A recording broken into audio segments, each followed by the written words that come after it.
Bon après-midi à tous et bienvenue à cette rencontre du comité de dérogation pour la ville d'Ottawa. Welcome everyone to this hearing of the Committee of Adjustment for the City of Ottawa. We are Group 1, the urban panel, le Groupe 1, le groupe urbain. So we are a City of Ottawa quasi-judicial tribunal that holds hearings to consider Planning Act applications such as minor variances, consents, and more often, permissions as well. So our hearings are back to being in person. As you can see, we're here. We have one member who's remote today, Member Coakley. And we also will enable anybody who would like to participate remotely. You can always do so. You just need to let our committee staff know that. You are being live streamed on YouTube, and the video will be archived and available for future viewing, as always. My name is Anne Tremblay, and I will be chairing this hearing today. With me, I have Member Keklikan, Member Lecueillier, Member Blatherwick, and then online, as I mentioned, Member Coakley. So in terms of the procedures, you saw at the beginning the agenda. Today, the agenda is going to be all over the map. I can tell you I had to take really good notes about which direction we're going to go in, so it will not be chronological today. So with that, though, just do know that the panel members have had a chance to look at all of the information that has been provided on the file. We do that way before we ever get in this room, and then we get a chance to talk about it together, even before this afternoon. So we look at everything from, the support applications submissions of support or opposition as well. So today we're going to hear oral submissions to add to the information that we already have.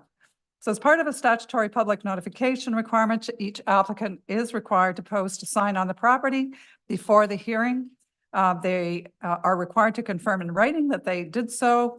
And if they don't, then we'll need to do an oral swearing or affirmation on that. And if we can't get either of those, then we have to postpone the item. So on that, though, we do have one application, number 5 for 39 Ross Avenue. We do not have a statutory, or we do now? No, Madam Chair, we don't. All right. So if the agent or applicant for number 539 Ross Avenue is in the audience and does have that statutory declaration, please bring it down to our staff. Otherwise, we'll have to do an affirmation or a swearing orally on that before we can hear your application. Okay, so moving along, we've got the procedures essentially are the following. So in some cases, we have unopposed applications for which we really will deal with very quickly and move on to the applications that tend to have a little more controversy maybe, or more detail that we need to work through. And so then we also will ask in some cases for presentations, and for some other applications that are more straightforward but not totally unopposed, that in those cases what we tend to do is ask questions. We won't ask you for a presentation, but we may just say, here's some of the elements that we just need further clarification on. So once the panel has had a chance to do that, then in what we do is we question the applicant. We may ask staff for their opinions, whether it's forestry staff or planning staff. And then we'll go out to the public. And in that instance, what happens is I go to my speakers list, and I do have one for a number of items for today. And then after we've gone through all the names on the speakers list, we open it up to anybody else who may have an interest in the application. So that's pretty much how we will work in terms of the organization for the hearing. At the end of the hearing on an application, we can do a number of things. We can either make an oral decision, or we can reserve a decision. Of course, we can deny an application as well.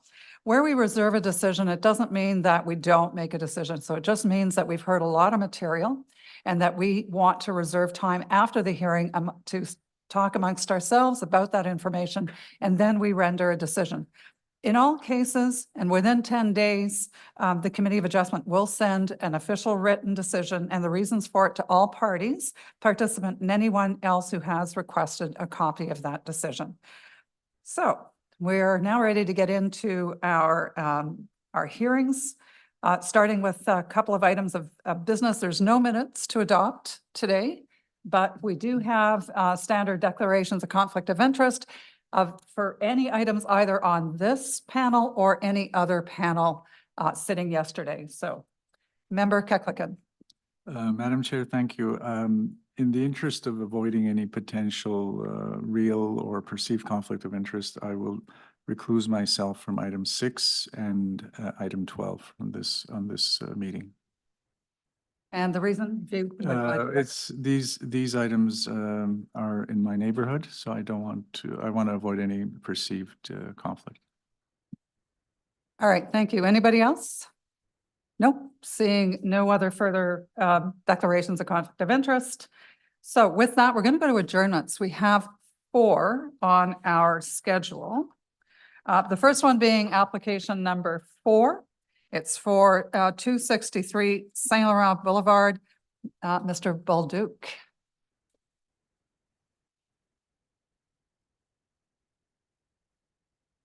Good afternoon. Good afternoon, Madam Chair. So you're aware that there is a request for, okay, so just briefly tell us the reasons for the adjournment. Sure thing. Yeah. So we were contacted by staff last week and they were reviewing the application. And then there was an interpretation with bylaw interpretation confirmed with respect to the rear yard setback that's required. We're off by about 15 centimeters. Basically, the corner lot setback applies to the interior lots as well for certain reasons related to infill. So that's a concern, as well as forestry noted that there may be some potential concerns with respect to the retention of a tree on a neighbor's property. So that was identified in the TCR, and we're currently working with the developer on solutions, whether that means amending the application to adjust the lot lines and the building, although the building is very detailed in its design at this stage. We're also investigating construction methods that would protect for the CRZ. So just a little more time to get it right. All right, so Mr. Bolduc, we would be adjourning sine die. That's correct, Madam Chair. All right, any questions for Mr. Bolduc? All right, don't have anybody on my speakers list, but does anybody want to speak either in the audience today or online want to speak to this this proposal for adjournment sine die? All right, not seeing anybody come forward. Members of the panel, all those in favor? All right, so for the record, the application is adjourned sine die. Thank you, Mr. Bolduc. Thank you very much. Have a good day. All right, you too. All right, the next one's number 6. It's for 454 and 456 Nelson, looking for Mr. Crepes. Yeah. Number 6.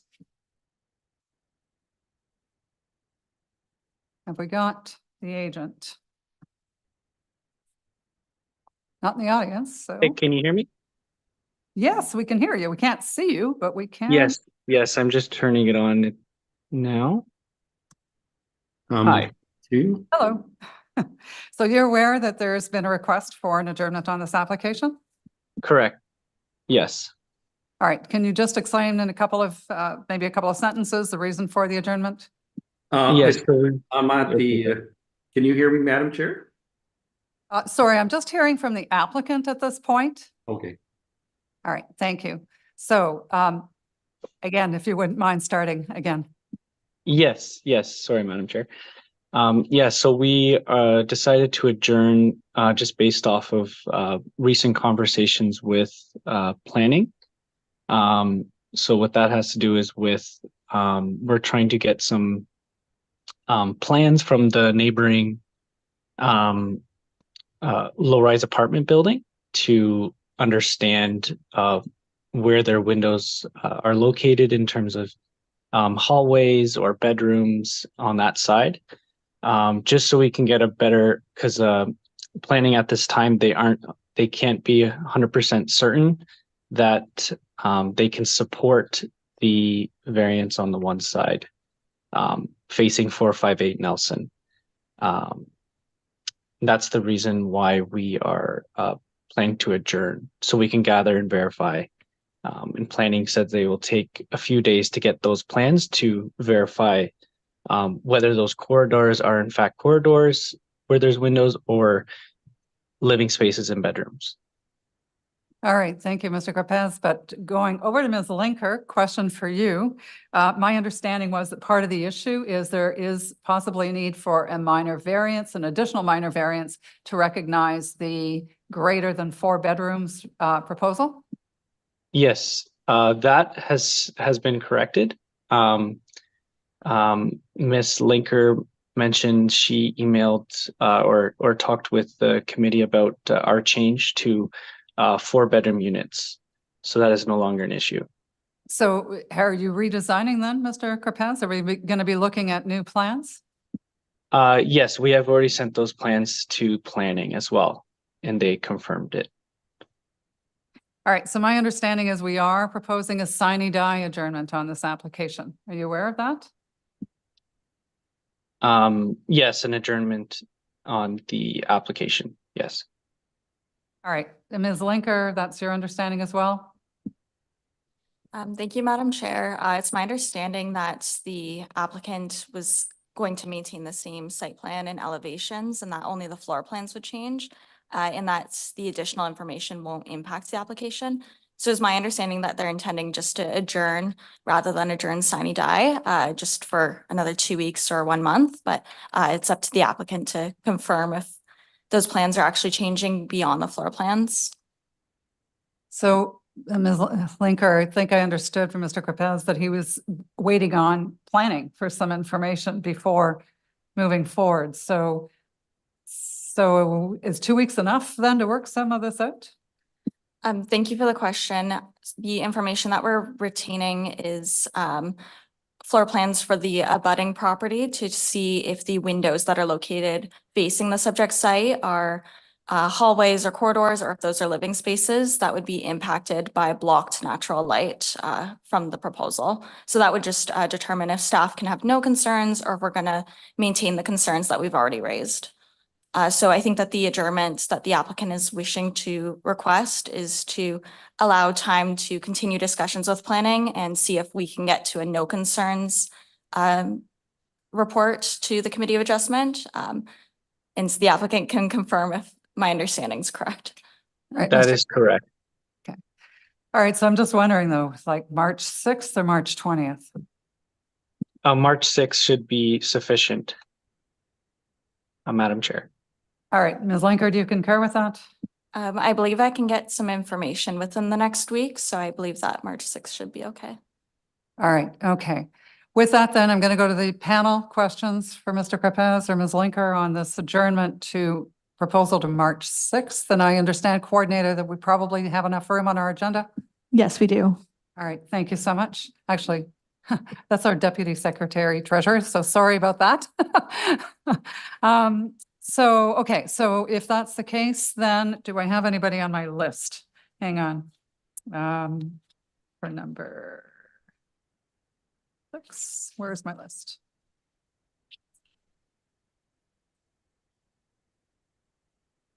All right, I'm not, yeah, I actually do. I do have somebody, a residence, Mr. David Callister or Ms. Jennifer Whiteford.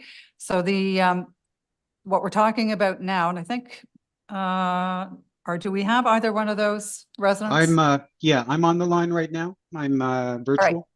All right, so Mr. Callister and I'm not sure. So, okay, Mark Carpez is our applicant. Okay. We're just talking about the adjournment to March 6th. So this is not about the application. So if you have issues about the proposal, that's for another day. So if you have any comments with regards to the adjournment request, now's your chance. No, my comments were with respect to the application itself, so I'll reserve them at this time. All right, thank you very much. Anybody else, either in the audience or online, want to speak to the adjournment request to March 6th? Not seeing anybody come forward. With that, then, members of the panel, all those in favor? All right, so for the record, the decision is unanimous that we are adjourning to March 6th. So thank you for that. All right, moving on to the next one then. So we've got number 7, which is for 275 MacLaren Street, looking for Mr. Taramura. Do we have Mr. Taramura on line? Yes, we do. We're just bringing him in.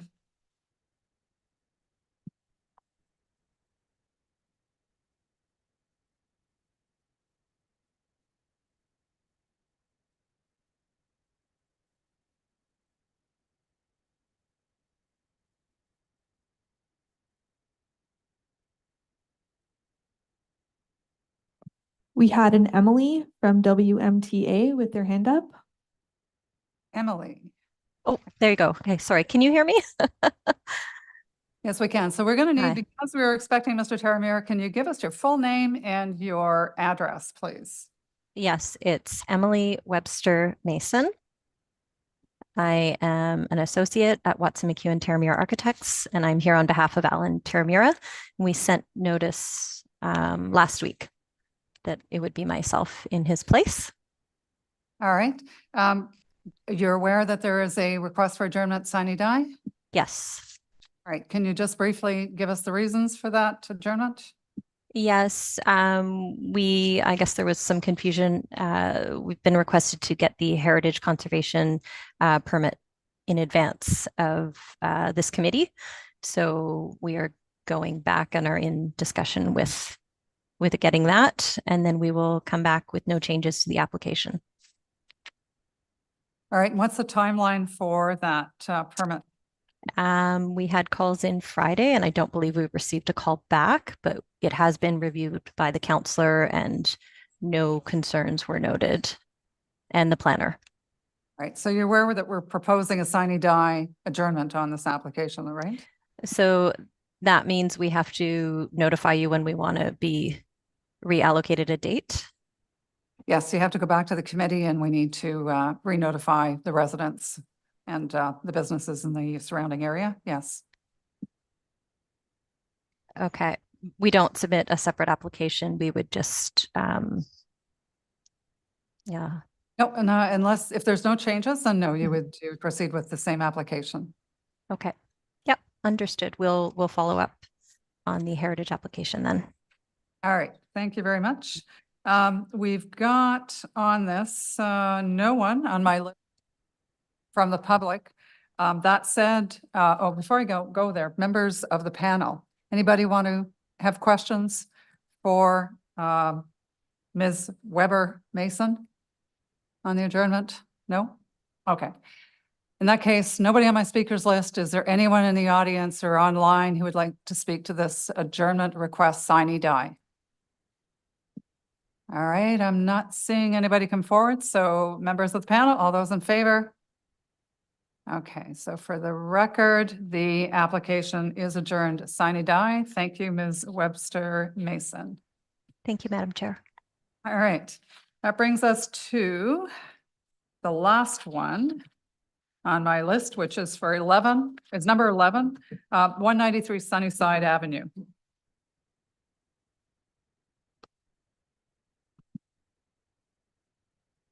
Good afternoon. Good afternoon, Madam Chair, members of the committee. So you're aware that there's a request for adjournment, and I believe the date that you've submitted is May 1st. Correct. And I spoke with Ms. Linker this afternoon when I first arrived, and they're agreeable to the May 1st as well. All right, can you just give us a couple of statements on the reason for the adjournment? The reason for the adjournment is that staff identified to us that the property is listed on the Heritage Register, and so we have to proceed through the 60 days notice in accordance with properties on the Heritage Register. Just as an aside, we did note the comments from Hydro and with regards to the tree, and those have already been addressed. We actually consulted with Hydro prior to submitting the application. All right, so the 60 days, then if I understand this correctly, if there's no appeal, no problem, permit is issued. Any anticipation of any issues with regards to that? I'm just challenging the May 1st date, just in case you need additional time. As far as I know, no. And we have engaged a heritage consultant, so I think we're okay with the May 1st. We have a good degree of comfort with that. All right, thank you. Any questions then from the panel members on the May 1st adjournment proposal? No? All right. I don't have anybody on my speakers list for this one either. Is there anyone in the audience or online who wants to speak to this proposed adjournment to May 1st? Okay, not seeing anybody come forward. So members of the panel, all those in favor? Madam Chair, we do have someone joining online right now. Thank you. We can't see that, of course. It's all behind the scenes and there's a bit of a delay, so. Pamela Wigan. Yes. Just a question, if if we've submitted a comment on this, do we have to resubmit that for the next hearing, or does that stay on the record for now? Oh, it will definitely stay on the record, so no worries there. But can I have, so your full name and your municipal address though, for the record, please? Pamela Ann Wiggin, Wiggin, at 206 Sunnyside. All right, thank you very much. Any further questions, Ms. Wiggins? Nope. All right, thank you. In that case, I think I made this there, like, before I close it off, anybody else want to come forward and speak to the adjournment request to May 1st? Okay, not seeing anybody come forward. Members of the panel, all those in favor? All right, for the record, it's unanimous. The application is adjourned to May 1st. Thank you, Ms. McQuaid. We'll see you then. Thank you. Good luck.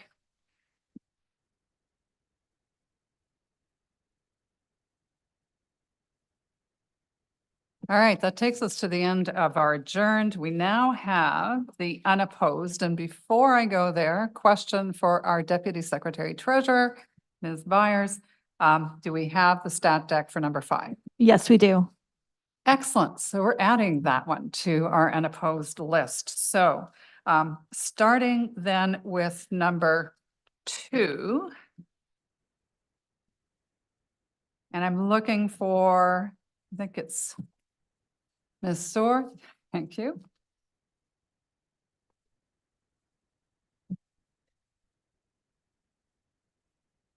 Good afternoon, Madam Chair. Good afternoon. So this is an unopposed fast track, not looking for a presentation. Don't really have any questions for you either at this point. So just looking to Ms. Linker before we go much further. Ms. Linker, any additional last minute information that we need to be aware of before making a decision? Thank you, Madam Chair. I don't think there's anything additional. All right. So members of the panel, don't believe there's any further questions on my. Oh, Member Coakley does have a question. Oh, yeah, excuse me, sorry. Nothing may turn on this, but I just noted that on page 5 of your package to the applicant, you have 2 plans, severance application number 1 and severance application number 2. And on the first one, on the top of the page, it identifies part 1 as being the land to be severed. And on the second plan, at the bottom of the page, it identifies part 1 as the land to be retained. So I think if you could just clarify which one of those 2 is the accurate, is accurate, it would, just for the record. Ms. Soar? Thank you for your question. So the top severance sketch is so essentially it's reciprocal application. So one would be to sever the front unit from the rear, and the other one would be to sever the rear unit from the front. So it's reciprocal applications. There's 2 applications. That's why there's 2 severance sketches. Member Coakley, we're good? Yep, thank you. So on that though, I'm just looking for it. I think it's on page 5 of your report. So just give me a moment. So I think just to be abundantly clear, oh, it is there. Sorry. So it's hard to see sometimes in the black and white, but you do have both the lands to be retained and to be severed on the top, and the same. So for the reciprocal applications, correct? Yeah, that's correct. All right. Okay. Thank you. All right. Any more questions then? All right. Not seeing any from the panel. On my speakers list, I've got no one. So is there anyone in the audience or anybody online who would like to speak to this application at 241 Breezehill Avenue? I'm not seeing anything. So members of the panel, all those in favor? All right, for the record, it's unanimous. The application is granted. Thank you very much. Thank you. All right.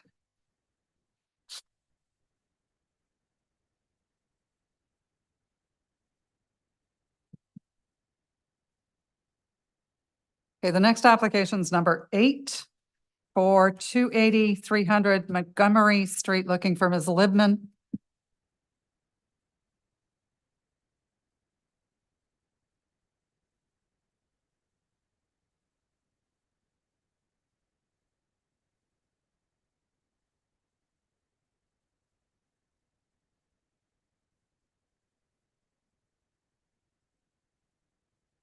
She is online. All right, thank you. Hello. Good afternoon. I've clicked start video and it's supposed to be showing me, but it's not. But here I am. All right. So Ms. Libden, we're not looking for a presentation. The panel members have had a chance to go into detail with regards to the application. And thank you, by the way, for walking us in your submission very clearly through all of the parts and the easements that are required for this application. So that was immensely helpful to us. With that then, just going to make one last call out to Ms. Linker. Any last minute comments that we should be aware of? Thank you. I don't believe there's any last minute comments. All right. So Ms. Libman, just confirm this is just for easements and more partial mortgage discharge? Yes, that's correct. All right. Panel members, just confirm no questions at this point. All right. Not seeing any questions. Going to my speakers list for this item. I have nobody on my speakers list, so is there anyone in the audience or to our online that would like to speak to this application for easements and partial discharge of mortgage for 280 Montgomery? I'm not seeing anybody. Members of the panel, all those in favor? All right, for the record, the application is unanimously granted. Thank you, Ms. Libman. Great, thank you very much. All right.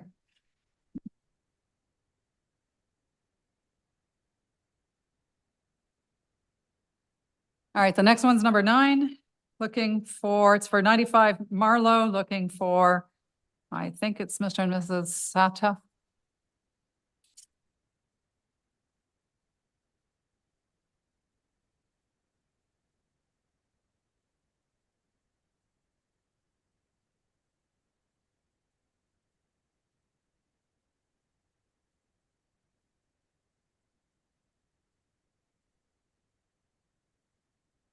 Hello, can you just give me your names, please, for the record? Larissa Sata, S-A-T-T-A. Mirza Kanani. All right, thank you. And can you just confirm your address, please? 95 Marlowe Crescent. All right, thank you. Okay, so the panel has had a chance to look at your application. We don't have any questions, I don't believe, for clarification. Ms. Linker, again, just not to keep putting you on the spot, any further items that we need to be aware of? Thank you, Madam Chair. I know there aren't any further items. All right, thank you very much. With that then, Member Coakley, go ahead, please. Yeah, sorry, just can I confirm that my understanding, so you want to build a second story, the existing first story or ground floor is already 1.14 meters from the property line, not the 3 meters. Is that my understanding? And so that's why, because you're going up the next story, that is why you need the variance? Correct. Okay, thank you. All right, any further questions? No? All right. So no one on my speakers list. Does anyone in the audience or online want to speak to this application at 95 Marlowe for minor variance? All right, not seeing any. In that case, members of the panel, all those in favor? All right, for the record, the application is unanimously granted. Thank you very much for coming to us. Thank you. Thank you. All right, so that then gets us to the last application, which is number 5. And that one is for 39 Ross, looking for Mr. Mulholland.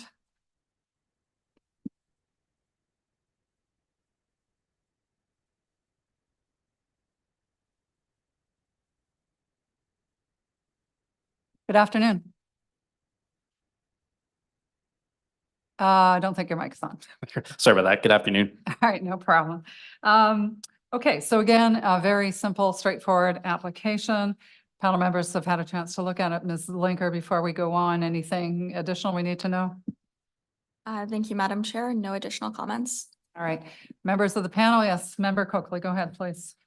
So this is basically the same question as I asked the previous applicant. It's my understanding that the only reason you require the variance is because what you want to do is build a second story, that the ground floor or first story is already at the 1.99 meter setback. Is that correct?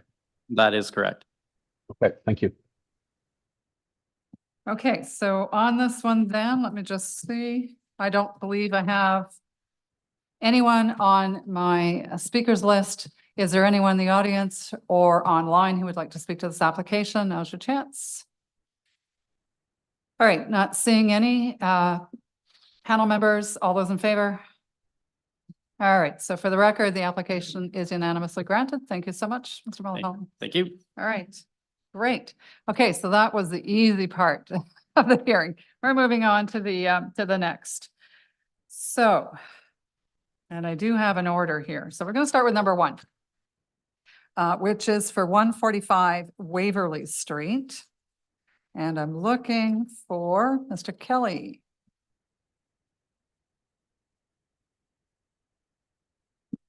Good afternoon, Madam Chair.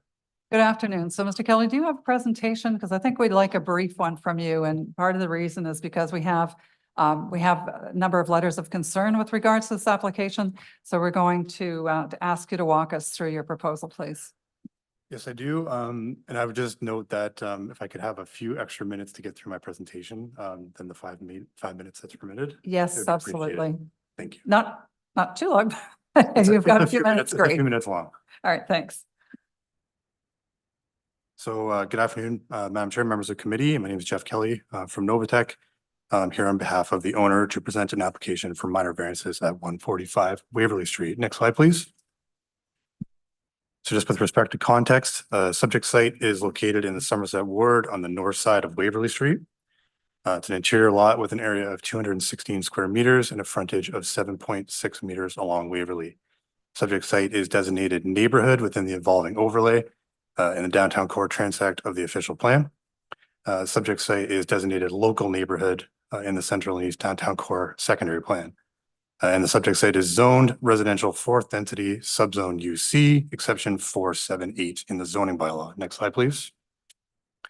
So it's proposed to demolish the existing detached dwelling to facilitate the development of a new 8-unit low-rise apartment dwelling with frontage on Waverley Street. All areas of the front yard and rear yards, excluding the porches, walkways, bicycle and waste storage, will be developed with soft landscaping. And there's also new trees proposed in the city right-of-way in the front yard and in the rear yard. A 1.2 meter wide walkway will provide access to bicycle parking and waste storage, which will be located in the rear yard off Waverley. There's no motor vehicle parking required or provided. It's our expectation that residents will be notified prior to occupancy that no parking is available on the site. And it's also anticipated that residents, will choose to have no vehicle or make arrangements for vehicle storage elsewhere if they do have one. The proposed development is designed to conform with provisions of the zoning bylaw for building height, front yard and rear yard setbacks, and relief is requested for reduced lot width, lot area, and reduced interior side yard setbacks. Next slide, please. So with respect to the elevations, proposed low-rise apartment is to be 3 stories in height. It's also important to note that the exact materials and color palette, they're not finalized at this stage. A range of building materials will be proposed to help ensure that the proposed dwelling fits well within the existing streetscape, while also providing a sense of variety along Waverley Street. And also in response to comments from the community regarding demolition of the existing dwelling and some heritage considerations that were raised by the community association, we want to make it clear that city planning and heritage staff have indicated no concerns with respect to the proposed variances before you today. We'll also note that there's been several comments received with respect to potential construction impacts, which we would make the note that they're not relevant to the proposed minor variances before you today. And if approved, any concerns will be addressed through the building permit and construction stages of the project. Next slide, please. So just with respect to the east elevation, this is just to show the access along the east side to the rear yard and some screening that's being provided to the abutting lot on the east property line. Next slide, please. With respect to the west elevation, just noting that there's no windows proposed to ensure that the building interfaces well with the abutting lot. and matches the existing condition on the west side of the property. Next slide, please. So with respect to the requested variances, variance A requests a reduced lot width of 7.6 meters, whereas the bylaw will require a minimum lot width of 10 meters for an 8-unit low-rise apartment. Variance B requests a reduced lot area of 216 square meters, whereas the bylaw requires a minimum lot area of 300 square meters. Variance C requests a reduced interior side yard setback of 0.6 meters on the west side of the subject site. And variance D requests a reduced interior side yard of 0.9 meters on the east side of the subject site. The next slide, please. Just moving to the discussion of the 4 tests. So the first test for minor variances is that the general intent and purpose of the official plan is maintained. The subject site is designated neighborhood and is located within 200 meters from the boundary of properties that are designated Main Street with frontage on Elgin. The proposed development achieves objectives of the downtown core transect by providing increased density on the subject site in a permitted form of housing that is designed to be compatible with abutting properties and the surrounding context. The subject site is located also within the evolving overlay. So specifically, as you see before you on the slide, policy 3A of section 5.6.1 of the official plan states that the city will be supportive of applications for low-rise intensification that seek to move beyond the development standards of the underlying zone. With respect to the proposed development, it is in a suitable location to move beyond the development standards of the underlying R4 UC zone and will contribute to achieving intensification objectives by providing a reduced lot width, lot area, and interior side yard setbacks in a compatible building form. Subject site is also designated local neighborhood in the central and east downtown core secondary plan. So there's policies of the secondary plan that state the new development in the local neighborhood designation shall be compatible with the prevailing pattern of development along the street in the immediate vicinity in terms of front and side yard setbacks and massing, and also that maximum building heights for interior low-rise neighborhood areas in the Golden Triangle shall be a maximum of 11 meters in height. So the subject site and surrounding neighborhood is primarily characterized by detached, semi-detached, and townhouse dwellings on narrow lots. A low-rise apartment building is also located immediately to the south across Waverley Street. And in this case, the proposed low-rise apartment dwelling does have a fully conforming maximum building height of 10.1 meters. The proposed development on the subject site is designed to be compatible with the surrounding neighborhood context while contributing gentle intensification of the urban area. With that, the minor variances maintain the general intent and purpose of the official plan and the central and east downtown core secondary plan. Next slide, please. Second test for minor variances is that the general intent and purpose of the zoning bylaw is maintained. The subject site is zoned R4 UC, which permits low-rise apartment dwellings. The proposed development meets the performance standards for front yard setback, rear yard setback, and building height. The minimum requirements for aggregated soft landscape area in the front yard and in the rear yard are also met. The low-rise apartment dwelling has been designed to be compatible with the existing function of side yards on abutting lots to the west and east. The minimum interior side yard setback for a detached dwelling, for example, in the R4 UC zone is 0.6 meters on one side and 1.2 meters on the opposite side. So on the west side, minor variance is requested to reduce the interior side yard to 0.6 meters. And on the east side, a fully conforming 1.2 meter wide path will be provided for movement of bicycles and waste bins between Waverley Street and in the rear yard. That at-grade side yard setback on the east side of the property is consistent with the minimum interior side yard setback requirement of 1.2 meters for a detached dwelling. And then above, on levels 2 and 3, they'll be cantilevered by 0.3 meters above that ground level. And that will provide a 0.9 meter setback from the east lot line, which does exceed the minimum interior side yard setback requirement for a detached dwelling. And with that, the requested minor variances meet the general intent and purpose of the zoning bylaw. The third test for minor variance is that minor variances are considered desirable for the use of land. Variance A requests a reduced lot width of 7.6 meters. And you'll see on the slide before you, several lots along Waverley have a lot width of 7.6 meters or less. So in this case, the requested variance is consistent with lot fabric along Waverley and will maintain the functionality of the site. Next slide, please. Variance B requests a reduced lot area of 216 square meters. Again, several lots along Waverley Street have a lot area that is less than 300 square meters. So variance B is consistent with lot fabric along Waverley Street and maintains the functionality of the site. Next slide, please. So with respect to variance C, it's a request for a reduced interior side yard setback of 0.6 meters on the west side, and variance D is a request for interior side yard setback of 0.9 meters on the east side of the property. Again, several lots along Waverley Street have interior side yard setbacks that are less than required by the provisions of the zoning bylaw. On the east side of the subject site, a fully conforming 1.2 meter path of travel is provided at grade, and the low-rise apartment dwelling has been designed to be compatible with abutting lots to the west and the east. Variants C and D are consistent with streetscape along Waverley and maintain the functionality of the site. So the requested lot width, lot area, and interior side yard setbacks can accommodate the proposed low-rise apartment dwelling in a form and scale that is suitable for this location. And the requested variances are compatible with the existing neighborhood context and considered desirable for the use of land. Next slide, please. So with respect to the fourth test for minor variance, is that is considered minor in nature. So variance A is requested to permit a lot width reduction by 2.4 meters. Variance B is required to permit a reduced lot area by 84 square meters. Variance C is required to permit a reduced interior side yard setback on the west side that is 0.6 meters. And variance D is required to permit a reduced interior side yard setback on the east side that is 0.9 meters. So the variance proposed development meets the performance standards for front yard setback, rear yard setback, and building height. And again, the minimum soft landscape area in the front yard and rear yard are provided. There's again a fully conforming 1.2 meter wide path of travel provided at grade between Waverley and the rear yard. Proposed reductions to the required interior side yard setbacks provided at grade are consistent with the minimum requirements under the R4 UC zone for a detached dwelling. And the proposed interior side yard setbacks are possible to accommodate the proposed development at a form and scale that is similar to a detached dwelling in this location. So with that, the request for reduced lot width, lot area, and interior side yard setbacks are consistent with the character of the surrounding context and will have no impact on the streetscape or the functionality of the site. And with that, the requested minor variances are considered minor in nature. So just in summary, if you can change the slide, please.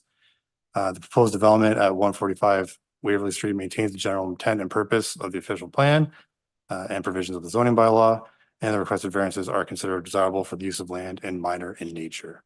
So with that, I'll just thank you for your attention and any comments you may have. Thank you, Mr. Kelly, for that very comprehensive presentation. Thank you for the graphics. Graphics help an awful lot tell the story. In fact, some of the interior side lots, from what I could tell, are almost at zero, if not at zero completely, along that stretch of the road. So, so very helpful from that standpoint. So at this point, I'm going to hand it over to our panel members for questions. Anyone? Yes, Member Blatherwick. Just wondering if Novatech did any investigation regarding parking demand on Waverley. I realize you don't have to provide parking, but I'm also very familiar with the Golden Triangle and the parking problems that are there. So did you look at this at all before you decided to build something without any parking? So we did not do that review. We just based our applications on the requirements of the zoning provisions. Okay. And the second question is amenity open space. I note that the department is quite happy because the development meets minimum soft landscaping, sufficient bicycle parking, has adequate space for waste management. What about adequate space for the humans? So there is a 35 square meter soft landscape area in the rear yard, which is meets the minimum requirement. I actually think it might exceed it, but it's at least 35 square meters in the rear yard. And I believe there's also the option for a rooftop terrace to be provided, which would be fully conforming. I'm not sure that's confirmed yet that they'll be building that, but it is possible. How many of the units have an outside balcony? Each of the 3 above grade. So 3 levels above grade would have an outside balcony. And just for further information, the units are oriented to the front and the rear. So each of them would have large windows facing front and rear and smaller windows on the sides. One side. Thank you. Ms. Linker, I see your hand is up. Go ahead, please. Thank you, Madam Chair. To answer one of Mr. Blatherwick's questions regarding parking, the zoning bylaw for the R4UC zone prohibits vehicle parking for low-rise apartment dwellings on a lot that's less than 450 square meters in area. So it's my understanding that the subject site cannot accommodate parking without a further variance. All right, thank you. Any other questions from the panel on this? Nope. All right, thank you for that. We're going to go to the public portion then on this application at this point. I have a number of, well, I have a couple of residents anyway, who are on my list. I'm going to start with Eugene Oscapella. Come on forward, please.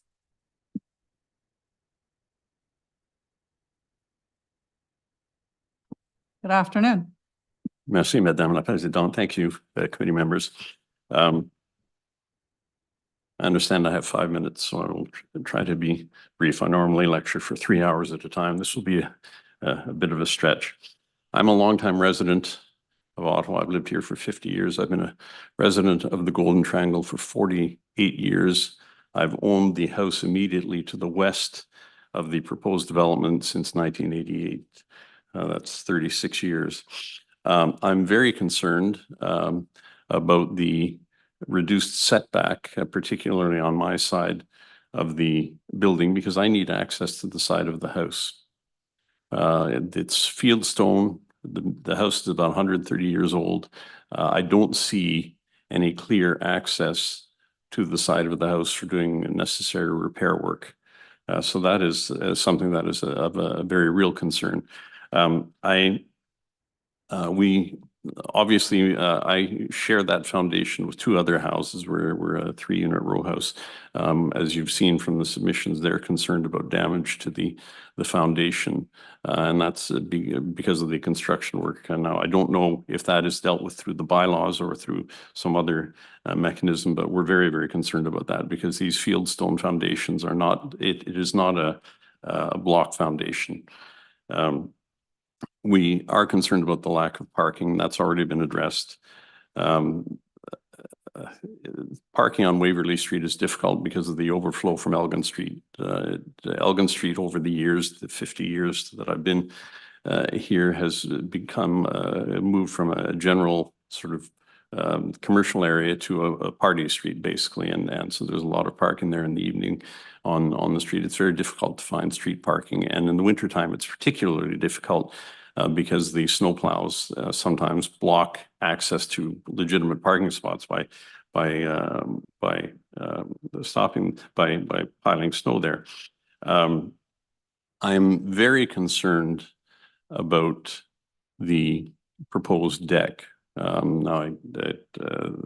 This communal deck, all the above units have balconies, as I understand it. So there's only, I believe, the 2 of the below grade units that do not have balconies. All the residents have easy access to a park just a few hundred feet away. There's easy access to terraces on Elgin Street. There's easy access to the canal. There's not a desperate need for a communal rooftop deck. I'm very concerned about that because of the noise. It's very difficult for bylaw to enforce bylaws when somebody's 3 stories up. By the time they get up there, people are gone. The same thing with the police. I mean, so I worry that this could turn into a magnet for an extension of the Elgin Street party zone. We've been fairly lucky so far. As I live around the corner, and we get occasional drunks coming through at 2 o'clock in the morning, but it's not an overriding problem. But if there's a communal deck that is available to all the residents of that building, it's probably going to be a building that's used by a younger demographic because they're small apartments. The largest is 458 square feet. I believe there's a very real risk that is going to turn into a party patio. And so we're very, very concerned about that. I'm also concerned about the proximity of the building to my building, because if cigarettes or anything are thrown onto the balcony or onto the roof of my building, I'm concerned about the fire hazard there. So I'm unalterably opposed to the notion of a communal deck. I have one window that faces that side, so that could be an inconvenience to my tenants there. So in general, I only have less than a minute left, but in general, I do not understand why that project cannot be scaled down to a size that works within the existing bylaw parameters, so that you wouldn't need to reduce the setbacks, you wouldn't need to reduce the lot width, you wouldn't need to reduce the square footage. And now there may be no parking spots available with that, but it is going to be an ongoing problem. Bicycle parking spots are not going to do it. You've seen, I had many other comments in the letter that I sent to you, but I'll leave it at that. That's my 5 minutes. Thank you. All right, thank you so much for participating today and bringing forward your comments to the panel. We can work through some of these. I do have a couple of questions coming out of that myself. With respect to damage to the foundation during construction, that is outside of our jurisdiction, so can't really help you with that one. If there's issues, then absolutely call city bylaw on that one. Do have a couple of questions though with regards to the spacing or distance between the proposed building and your building. So you were talking about how close for maintenance purposes you would have maybe an issue. So we're looking on one side at 2 feet, which is being proposed here. How much of a setback is then on your property? How much have you got between? I have about 15 inches at the front or 15, maybe 18 inches at the front and less than that at the back. This is an old building. It's 130 years old. Basically, the building sits on the property is occupied almost entirely by the building. So there's very little leeway on that side there.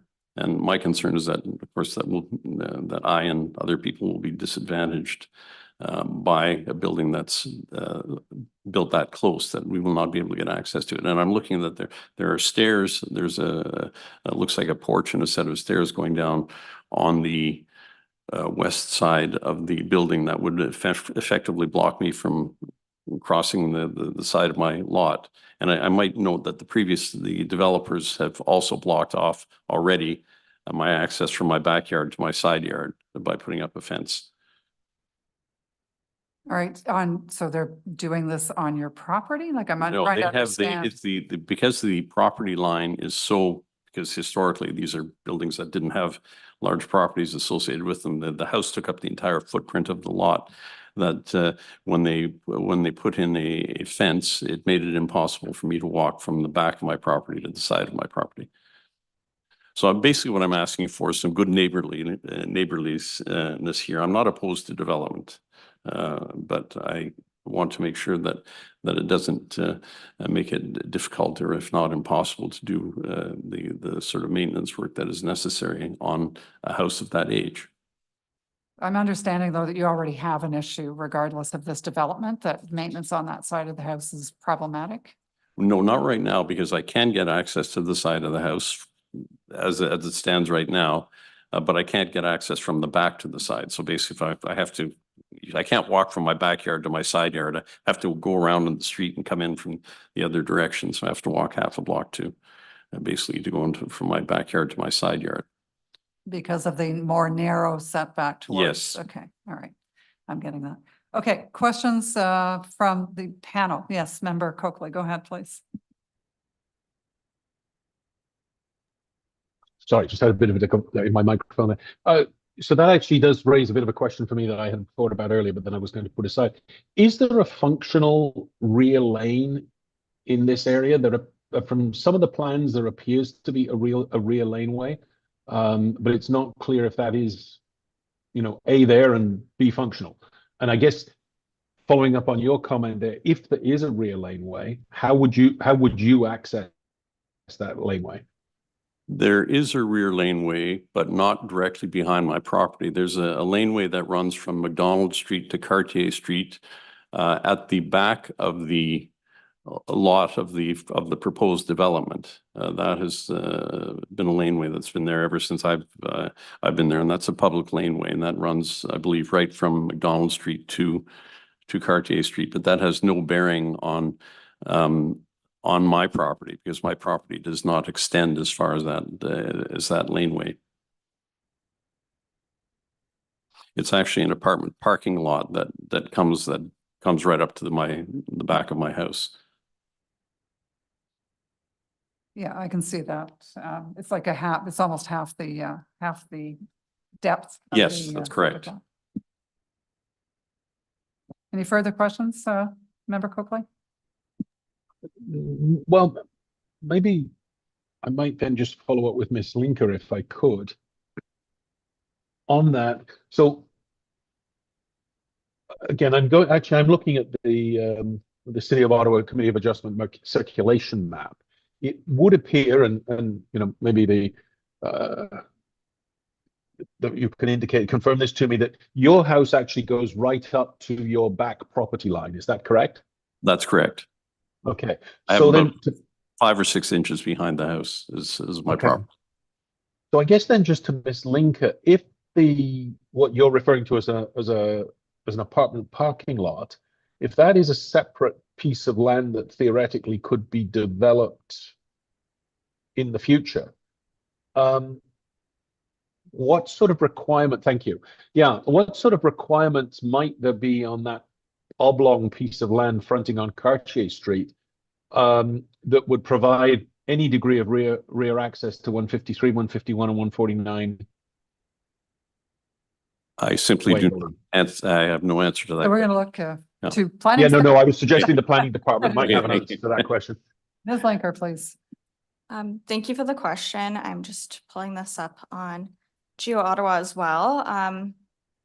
I don't have any indication if this is public property or if this is private property. I don't know if this is a public parking lot or owned by a resident. If it was to be developed in the future, then it would have to be Go through this sort of process. R5 and would be limited to the zoning restrictions of the R5 zone. I believe it is a parking lot associated with the apartment building at the corner of Lewis Street and Cartier. Because that's where the cars from that apartment building park there. So, All right, thank you. But so just to follow up though on Member Coakley's question, my understanding is if they were to redevelop that parking lot, there would be no obligation in any way to provide rear access to any of the houses that are like the 153, 151, and 149. Is that not correct, Ms. Linker? Thank you for the question. I don't believe so. If this is private property, then I don't believe that they would have that obligation if the public laneway doesn't extend to the sites of the residence home. Member Coakley? So perhaps then if I could just follow up to the witness, you have no, you do not have an easement over 141. I mean, I recognize that your point made that. Or 141 or 145? Sorry, 145, my mistake. No, not that I know of. I don't believe I do. I haven't seen it on the plan. Okay, thank you. Any further questions? Members of the, yes, Member Blatherwick, go ahead, please. Mr. Kelly,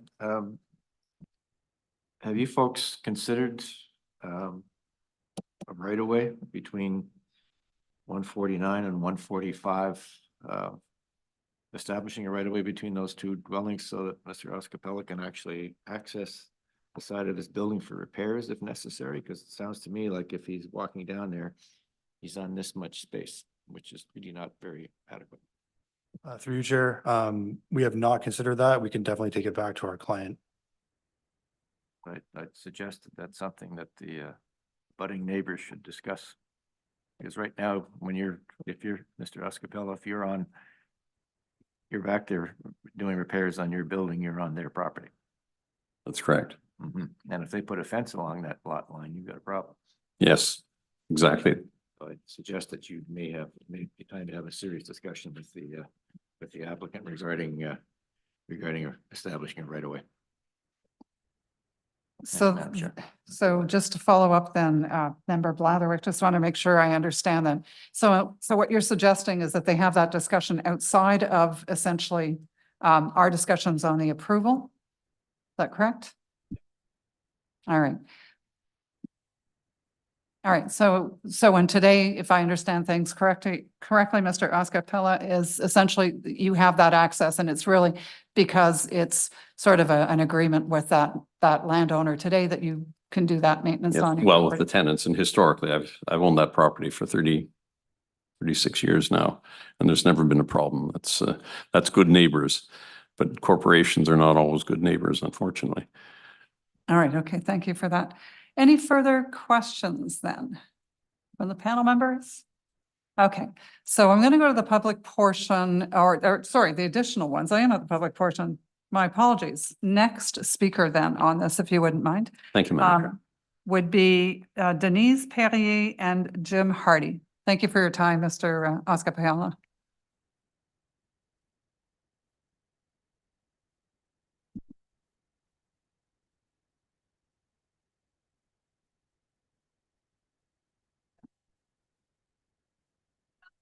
Good afternoon, and I think I'm going to ask you to hit your microphone button, please.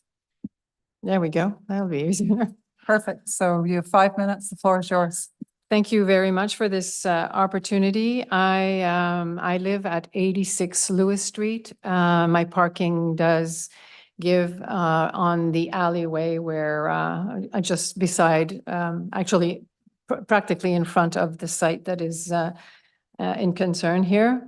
I would just like to raise a couple of things that I'm also concerned about. First of all, in terms of the building itself, I'm just wondering how, if it is possible to consider to reduce the height and perhaps the size of that building. It is going to be very big and quite I'm not going to say a sore point, but it's going to be rather big on this alley, and I don't think it conforms or it blends in with a neighborhood which has a very unique character.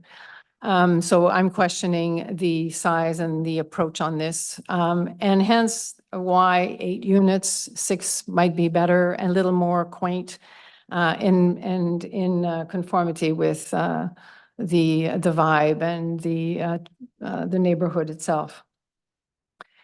I am very concerned as well about the rooftop addition. This calls for a lot of noise in the summertime. My house is, and I can hear the noise of others, and I can imagine that being a rental building, it could probably be a problem in the summer months and maybe into the fall. I think it would be a problem, and as per the other speaker, Mr. Oscar-Pella, I think that it would be a good idea not to have anything of that nature on that alleyway because of the nuisance, not only for the houses that are behind, but also for the tenants in 99 Cartier.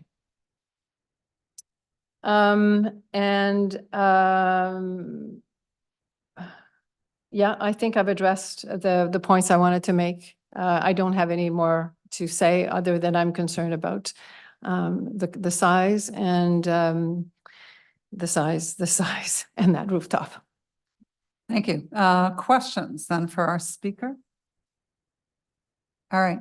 But thank you for raising the rooftop again. I know that Mr. Oscar-Pella had also raised it, and I meant to get back to Mr. Kelly on that, because Mr. Kelly, you had mentioned during your presentation that you weren't sure that whether or not there was going to be a rooftop terrace yet on that property, correct? It is currently designed, not sure if they're going to implement it. And with that design then, is that something that planning staff has had a chance to review against building height? Yes, it's part of the materials that were provided to the city staff. So Ms. Lenker, can you just confirm then, because I know for rooftop terraces, there's some very specific requirements with regards to setbacks from the outside walls of the house and about the entry up to the rooftop terrace itself. Can you confirm to me that all of that, you've reviewed it and that you have found all of what you've reviewed to be in compliance with the zoning bylaw? Thank you, Madam Chair. I don't believe that I received a rooftop plan. However, this would be reviewed at building permit, and if there was any non-compliance issues, then they would either have to bring it into conformity with the zoning bylaw or come back to the Committee of Adjustment. Okay, so that to me is a bit of a concern because we would want to know about that rooftop terrace and its design and whether or not it's in compliance, along with all of the other minor variances that we're considering today. So Mr. Kelly, can you confirm, I see that you're a registered professional planner, so can you confirm that you've had a chance to look at it and that the proposed design for that rooftop terrace meets all of the zoning bylaw requirements completely? So through you, Chair, we don't have a rooftop design as Ms. Linker mentioned. So we would need to provide that design through the building permit process. All right. I thought I'd understood that you had it under design right now. It's only shown on the elevations, just the railing. Oh, so, okay, so you haven't actually, because I don't know the extent to which you've looked at it, but the zoning bylaw has quite a few requirements with regards to rooftop terraces. Yes, through you, Chair, it would be designed to fully conform with the provisions of the bylaw through the building permit process. All right, Member Coakley? Can I just clarify then, and following up on your questions, Madam Chair, and speaking to the applicant, you said that the building is in conformity with the maximum height of 11 meters, and yet the elevations that you provided do show this rooftop terrace exceeding that 11-meter line. So again, I understand that nobody's actually got concrete plans at this point, but if either you or perhaps Ms. Linker could answer the question on the best, from the best of your knowledge at this point, is a rooftop terrace with whatever the access building is that part of the 11 meters maximum height of the building, or is that something that can be added onto a building in a sense as of right? And ask Ms. Linker to weigh in on that one if that's okay, Member Coakley. By all means, yes. Thank you, Madam Chair. Through you, the rooftop terrace or the rooftop access is a projection above the building height. So it's my understanding that the proposed building is built in conformity with the maximum building height and that the rooftop access will have limitations through section 55 of the zoning bylaw of its size. And at the building permit process, they'll see the floor plan to see if that should be counted as an additional story, which would increase the building height. But if it's built properly, it will be a projection above the building height. All right, thank you. Question to you, Mr. Kelly, before I hear from you, I'd like another, just to follow up on this one. Your floor to ceiling heights in the various floors, what are they? I'm just checking. So I'll also note before I answer that question, the rooftop height of the building is 10.1 meters currently. And I'm just checking here. Floor to ceiling, floor to floor heights is 10 feet or 3.048 meters. So would there be a way for you then to be looking at redesigning to bring those floor to ceiling heights more, like to reduce them essentially so that you could, so that once, if you do get that rooftop terrace, it in fact would not be too much of a projection? Yeah, so it would be 11 meters permitted height for a low-rise apartment. So there'd be room to change that through the building permit process if required. You mean we're talking about the floor to ceiling heights? That's correct. I don't believe they'll need to do that, but we would have the room to do that. All right. Okay, thank you. Any other questions about the proposal? Mr. Kelly, would the applicant be amenable to removing that rooftop patio as designed, as it's shown in the elevations from these designs, and submitting to us a revised plan for the building? So I can certainly take that back to the client. I believe the rooftop access may be required, even if there is no rooftop terrace provided, but I can certainly take that back to our client. All right. So Member Blatherwick, are you asking for revised plans as part of an Well, I'm approval? asking whether or not they've considered removing that design element, given the potential impact on the neighbors regarding noise. Because since you already exceed the minimum requirement for amenity open space, what's the need for this? Through you, Chair, I can certainly, again, take that back to the client for consideration. Thank you, Mr. Kelly. Thank you, Madam Chair. All right, thank you, Member Blatherwick. Any other questions? All right, I'm not seeing anybody else come forward then on questions for our second speaker. So I'm going to go to the third one on my list, which is Edelweiss and D'Andrea. I believe remotely, we have our speaker remotely.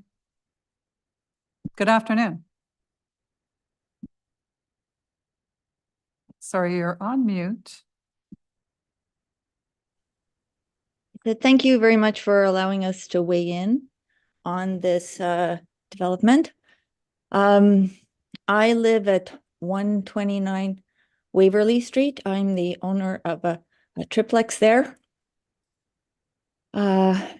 These quasi-judicial things always make me nervous, so there is some anxiety in my voice. I've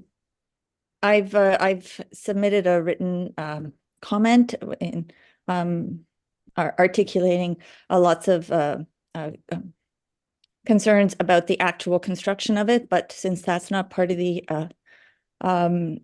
talk today, I will focus on the fact that I don't actually agree that that this building is in that it meets the nature of the neighborhood. It's a very boxy building. It's 3 stories high, and it goes right up to the edges of the lot. Also, as the owner of a triplex, I can tell you that and my lot is almost the same size as the lot that we're talking about here, and having 3 apartments on that lot is already, I've been a landlord for almost 30 years, and there are always noise conflicts. There are all sorts of access to the back, and I can just imagine that an 8-plex, I mean that's more than twice a triplex. So I think a maximum of a 4-plex on a lot of that size is reasonable, and that it not be such a boxy design. My other big concern is related to the green space. I'm a member of the Trees and Green Space Committee of the City of Centertown Community Association, and the trees in Centertown have the lowest density in all of Ottawa. We have a very low density of trees and of green space, and the trees that do exist are primarily Manitoba maple and Norwegian maples, which are poor quality trees. And this green space is a very valuable, the minor bit of green space that's on that property is very important. And to have more cement and less green space would just exacerbate the already existing problems in Centertown. It's anything else. I am in favor of infill. I'm an environmentalist, and I see the value of it, but this case does not seem to be in keeping with the nature, the character of the neighborhood, and also I think maximum of 4 units. All right, thank you very much for participating today. We appreciate you taking the time to speak to the panel. With that, I'm going to open it up to the panel members for questions. To our speaker. Yes, Member Through you, Madam Chair, just not to the speaker, but Could Ms. Linker clarify the zoning of this area and what is allowable? Thank you for the question. The subject site is zoned R4UC, which allows dwelling types from single detached dwellings all the way to low-rise apartment buildings. Nearby, there's an R5 zone, which allows for higher density developments of different types of apartment buildings, as well as anything down to a single detached dwelling as well. I think the majority of the neighborhood is covered by an R4 zoning. Thank you, Ms. Linker. If I could just build on that and go back to the applicant.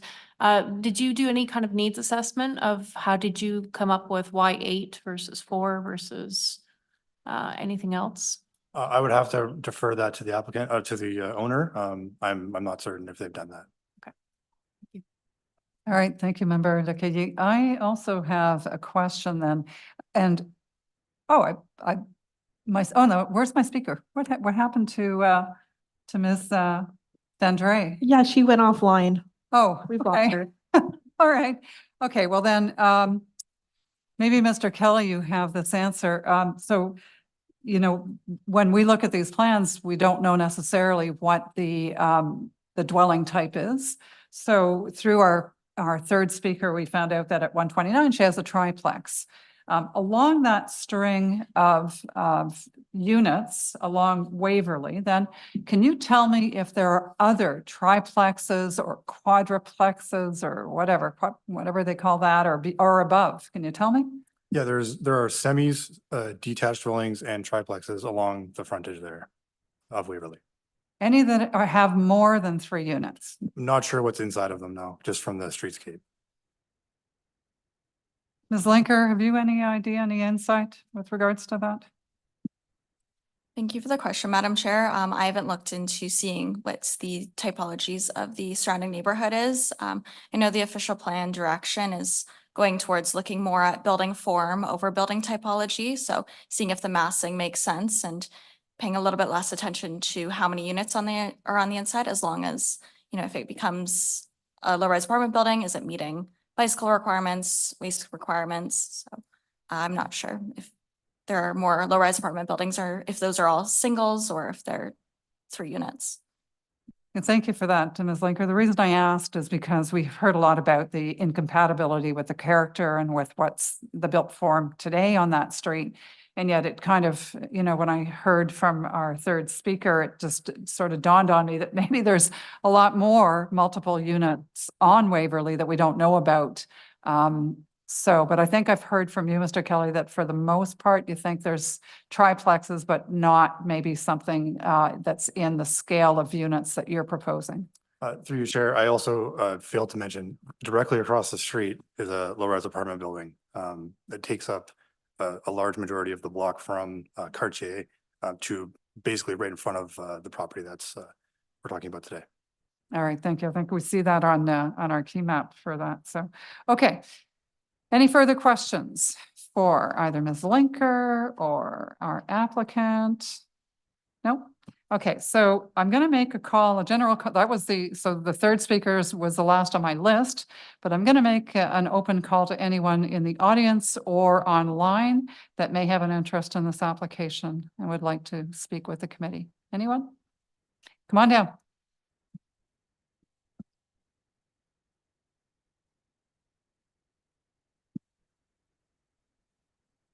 Good afternoon. My name is Chantal Groux. I reside at 80 Lewis Street. So I'm going to say kitty corner right behind the property that's being discussed.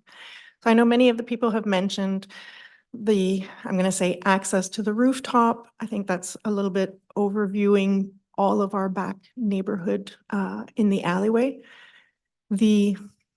As previously also mentioned, the basements that we have, I just spent a lot of money renovating my fieldstone basement after the city has come and dug up some of the sewers. And so I want to make sure that I don't have to do this again. But I think the last piece is we talked about the easements being for the width of the property and the size of the property. And yes, there are several of the buildings in the area that do not meet or conform to the current minimums. That being said, on Waverley, all those that do not meet, and I've been walking up and down the street just looking and comparing, are for a duplex or for a single home or for a row house. And so the proportion of, I'm going to say, smaller properties are for smaller houses. Right now, the easements that they're asking for is going to decrease by 25% the size of the property that's right there for the house. So essentially, we're putting a house that's 30% more than the property can allow in my eyes. I'm completely for density, but I think, as we mentioned before, 8 is much too much.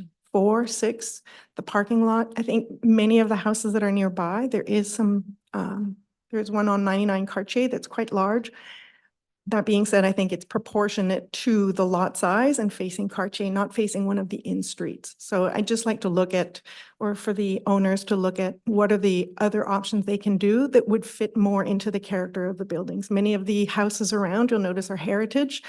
Those that aren't still have that flavor. And I think that's what really is appealing about that area. The whole Golden Triangle really has some kind of cachet. So thank you very much. Thank you, Ms. Gru, for coming forward and speaking to the committee. Is there anyone who have questions for Ms. Gru before she leaves us? No?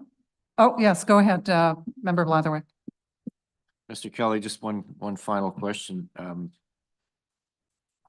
There's no site plan for this property because of the new regulations and legislation that is in place. What kind of site servicing strategy or studies will have to be undertaken for this in advance of you retaining your building permit? I believe it'll be stormwater management and water and sanitary and grading and servicing just as a whole. Okay, and that's determining that there's sufficient reserve capacity in the sanitary sewer system and sufficient reserve capacity in the water supply? That's correct. I'm not an engineer, but I believe that's what's required. Okay. All right, because that would be a standard requirement of any property that comes under site plan. And that concerns me since the changes were made last year. Thank you, Mr. Kelly. Thank you, Member Blatherwick.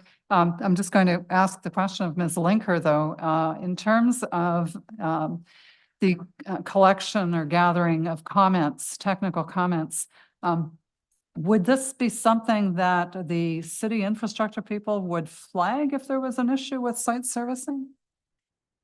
Thank you for the question. It's my understanding that at building permits, the engineers who review the building permit would see if there's any reason for them to have concerns about capacity. And if they think that there's reason to have concerns, they will ask for further studies for capacity.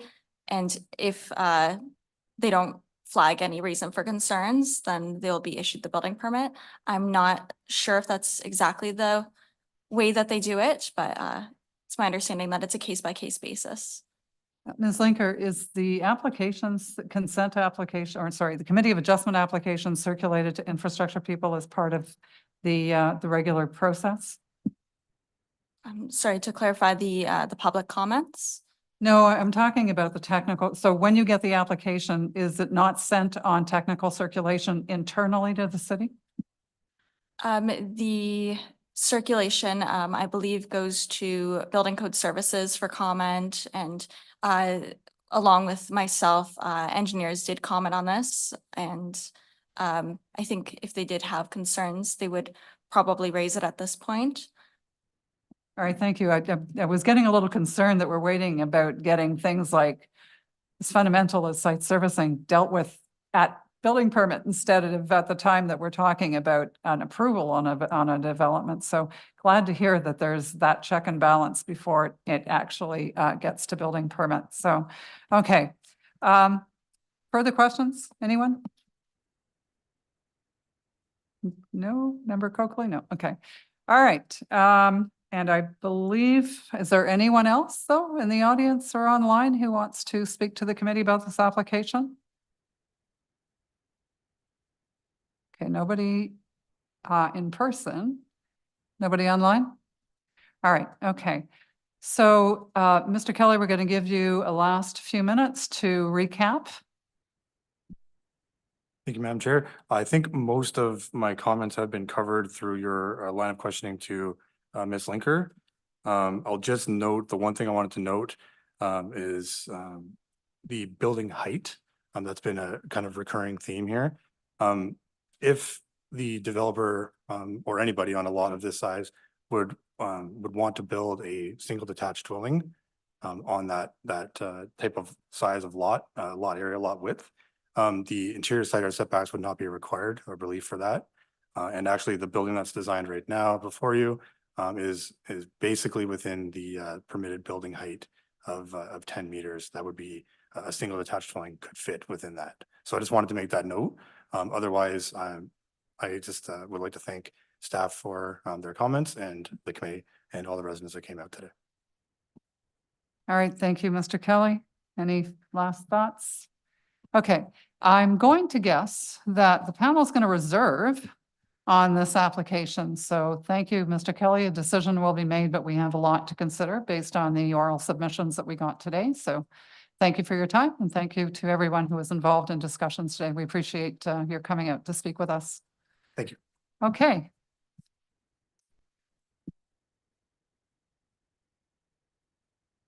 Takes us to number 3, I believe was the order I was following. Number 3 being 538 MacLaren.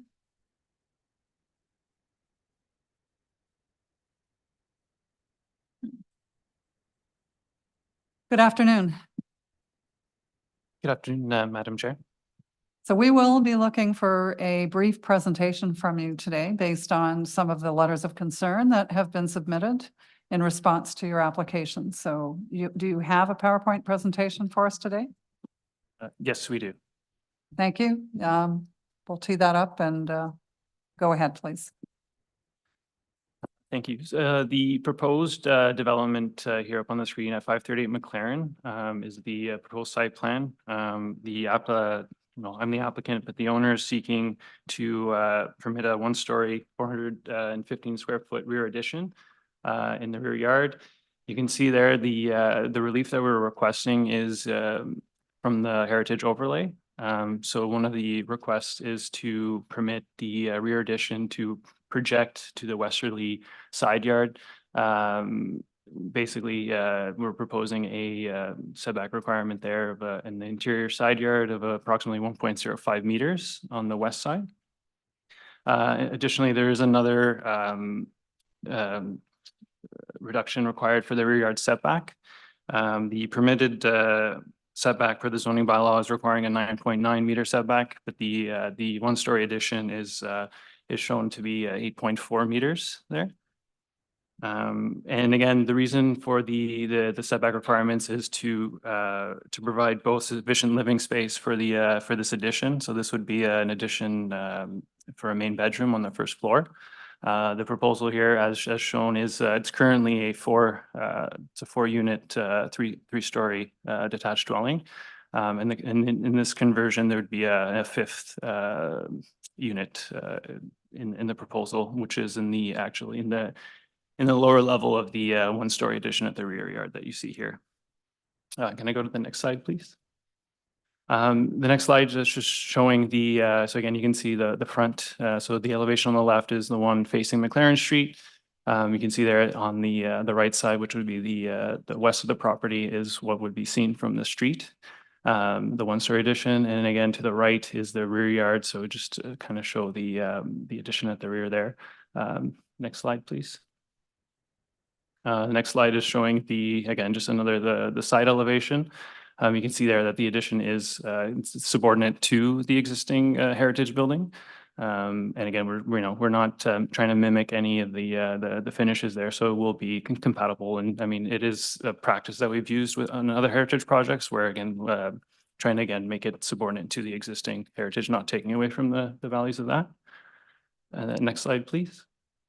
And here is just some more of the color renderings, again, just showing how the addition at the rear, just to kind of, again, to emphasize the subordinate nature to the addition to the existing building, not taking away from it. The next few slides that are coming up are again just kind of touching on the 4 tests of the minor variance. So again, the first, you can see here the first test for the minor variance. So basically the proposal is in the general intent of the purpose of the official plan is maintained. Again, we're achieving more growth and again in the downtown core intensification with the additional unit being proposed with this. Next slide, please. The second test for the minor variance. So again, in general intent with the zoning bylaw. So the 5-unit building is permitted in the current zoning within R4 zoning. Next slide, please. And then again, the next, this is kind of a bit more information on this one is the third test for minor variance showing that it's desirable and appropriate for the development in the subject property. As mentioned, one of the main variances requested is to go into that side yard setback. But in the next few slides, the property owner here, he's kind of done a streetscape analysis, so to speak. So you can see in the next slide. So again, there's kind of touching on some of the existing conditions just along MacLaren Street there. You can see most of the properties on there, the setbacks that are current are quite conducive to what is being proposed as with the 1 meter setback, with the exception of few on the kind of the subject properties there that are highlighted there. There's about, I guess, there's the 2 there. So. Yeah, there's very few that actually meet the side yard setback. Sorry, if you wouldn't mind giving your name and then making your comment, please. Sure. David Rue, I'm the owner of the subject site. And my comment was just point out that the ones that are highlighted there are the few, then 2 blocks to the west and 1 to the east that actually do meet the side yard setbacks, very similar to the discussion in the previous address. All right, thank you. Yes, and we'll just go to the next slide, please. Again, this is same graphics, but just showing the kind of the numbers there for the side yard setbacks between. But this is just to point out these are the numbers or the distances shown are actually between each of the buildings, not necessarily to the property lines. And so they're the resulting distance between the rear entry and the neighbor to the west will be 3.5 meters. That'll be the distance between the buildings. And so I just took a stroll down the street to see how many properties 2 blocks west, 1 block east actually have greater than that distance between the buildings, and there are very few. So again, the point being that right now we have one of the largest spaces between our buildings, and even after the addition, we still will, and will very much fit in with the nature of the neighborhood. Yeah, and I think to the next slide, that's a good segue into the last test there, the 4th test, the minor variance.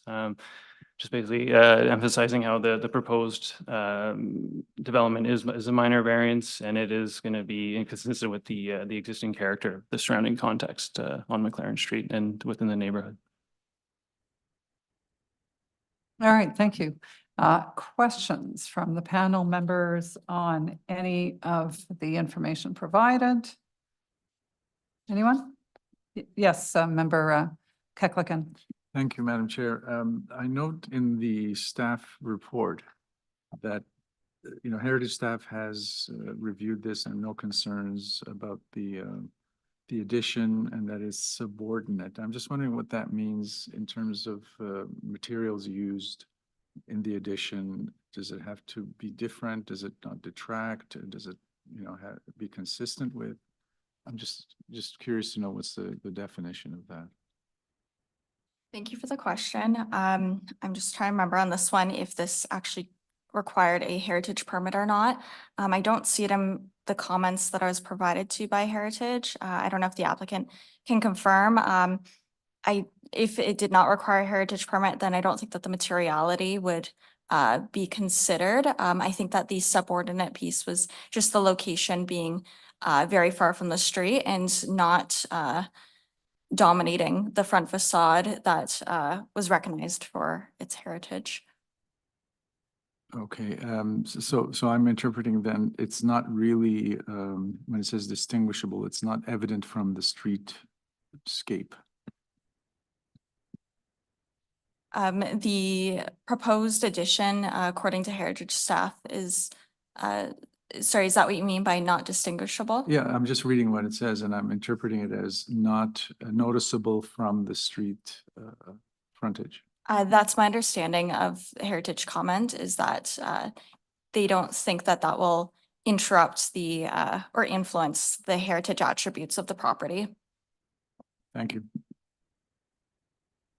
Member Lakaya, go ahead, please. Thank you, Madam Chair. Yes, my question is also for Ms. Linker. I noticed that in with the backyard, there's a wood deck, there's a patio stone, there's a brick storage area, as well as this new addition. Can you remind us how much green space is required? Because I noticed, I believe the front of this property also has quite a bit of hard landscaping as well. And whether forestry had any commentary on this. I don't recall any in the report. Thank you for the question. I can take a few minutes just to double check that.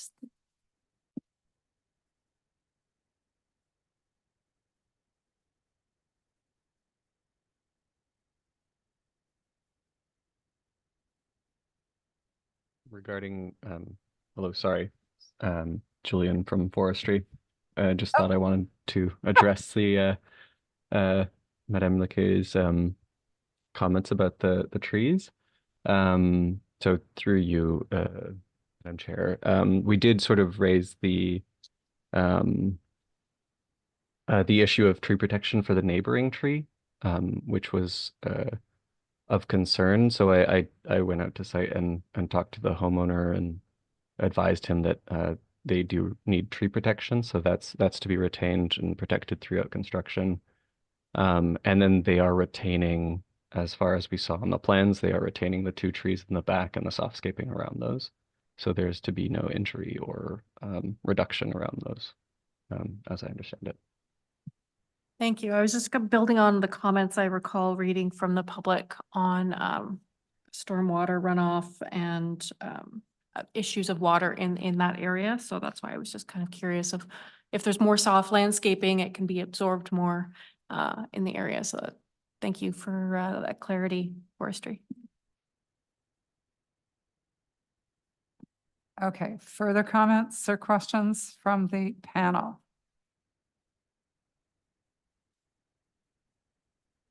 Okay, not seeing any. In that case, I think we can go to the public portion. Looking at my list, I do have 2 names on my list. The first one is Andrew Kadalski. Good afternoon. Wait, sorry, I'm going to get you to turn on your microphone. Go ahead. Thanks. Go ahead. So my name is Andrew Kadowski. I'm one of the owners of the neighboring property, 542 MacLaren. And if you could pull up the slide deck, I'll go through it really quick. If you could put it up on the screen. So we bought the place in about 2012, so I've had it for about 12 years.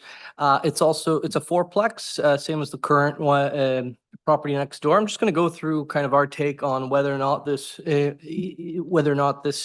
current proposed project meets the 4 tests of the statutory acts. Next slide, please. So it is currently the heritage overlay says you need to set it back from the existing wall 60 centimeters. It projects out. So it's a pretty big variance. Like I highlighted in yellow, what's the variance that we're talking about here? And there was a question in the previous discussion about what's the view from the street. Well, this is the view from the street. It's going to add quite a bit. I don't view it necessarily as minor. It's considerable. Next slide, please. So we've got 2 units, one in the basement, one on the ground floor here that I think are going to be impacted by this project. They don't get much light as it is. They get some morning light. That's going to get impacted. So I kind of showed that's the solstice, kind of where the sunrise is in the March solstice. Kind of like I thought that'd be a good average. That light will be blocked by the new development, and It's the kitchens of both the basement unit and the first floor unit will get much less light after this is built. Next slide, please. Another concern I've got is right now both of our houses get big icicles, like a lot of houses in Centertown. Over here, there is one of the spots where icicles form right above where the new tenant will enter the basement unit. Part of that is from the shedding from the dormer. I have a picture of my car where, unfortunately, a couple of years ago, I parked my car a little too far forward and I had to slide off my house. But it's the exact same kind of icicles form on both houses. So that actually rode off my car and caused really serious damage. So if you guys do go ahead with it, throw a couple layers of plywood on that flat roof because it'll need it. Next slide, please. So another concern of mine is the exit from the basement unit walks right into a 1.5 foot deep window well. It's going to be slippery right there because, again, we saw the shedding from the water, from the dormer, from the roof falling right there in front of the window well. So this tenant is going to have a bit of a dangerous entrance so we're quite concerned about it. Next slide. Because of that window well, which was maybe downplayed on the presentation given by the architect, shown in much thinner font than all the other font, maybe to not show this design issue, it's going to force the future tenants of this 300 square foot basement unit towards the 542 MacLaren yard. Next slide, please. And tied to that previous slide, clearing snow is also likely to be an issue. So it's fairly tight between the two. So we got to figure out a place to store the snow. We're going to need to clear the snow for somebody to get back there to enter the basement unit. Next slide. Another issue, we've got a weeping tile running on both sides of our house going to a dry well in the backyard. Helps keep the basement unit dry. There's a risk that's going to get damaged by the heavy equipment that's going to be needed to build this unit. If we go to the next slide. This is the existing, like a picture of damage done by existing construction equipment that was working on 538 MacLaren. It left a 3-inch rut, maybe damaging the weeping tile that's pretty much right under the rut. I didn't dig it up to find out, but we want to minimize that in the future and make sure that future construction equipment does not go anywhere over the existing weeping tile because it will break it. It's just plastic. It can handle maybe a car, not a heavy piece of equipment. So the current building separation is 5.18. We're going to shrink that down by about 1.6 meters. Plus, you need a bit more room there because you're going to be pouring a foundation. So, where is this heavy equipment going to go when it's building this? Next slide, please. So another issue is we're going to have a reduction in privacy for the basement unit and the unit on the first floor. So the new entrance will essentially be right there. So they're going to be going in and out. So again, reduce quality of life for those tenants. We're also worried there might be additional noise from the additional tenants which spill out onto in between the houses. We're worried about additional HVAC noise. So there's already quite a few HVAC units. There's likely to be more. Next slide. Another issue, like I mentioned, was the water. So there's quite a bit of roof area in the area. All the houses are quite big. They've got big roofs. Part of the issue is our house is a little bit lower than the neighbors on both sides, so the water tends to pool in my backyard. Eventually, it drains out to the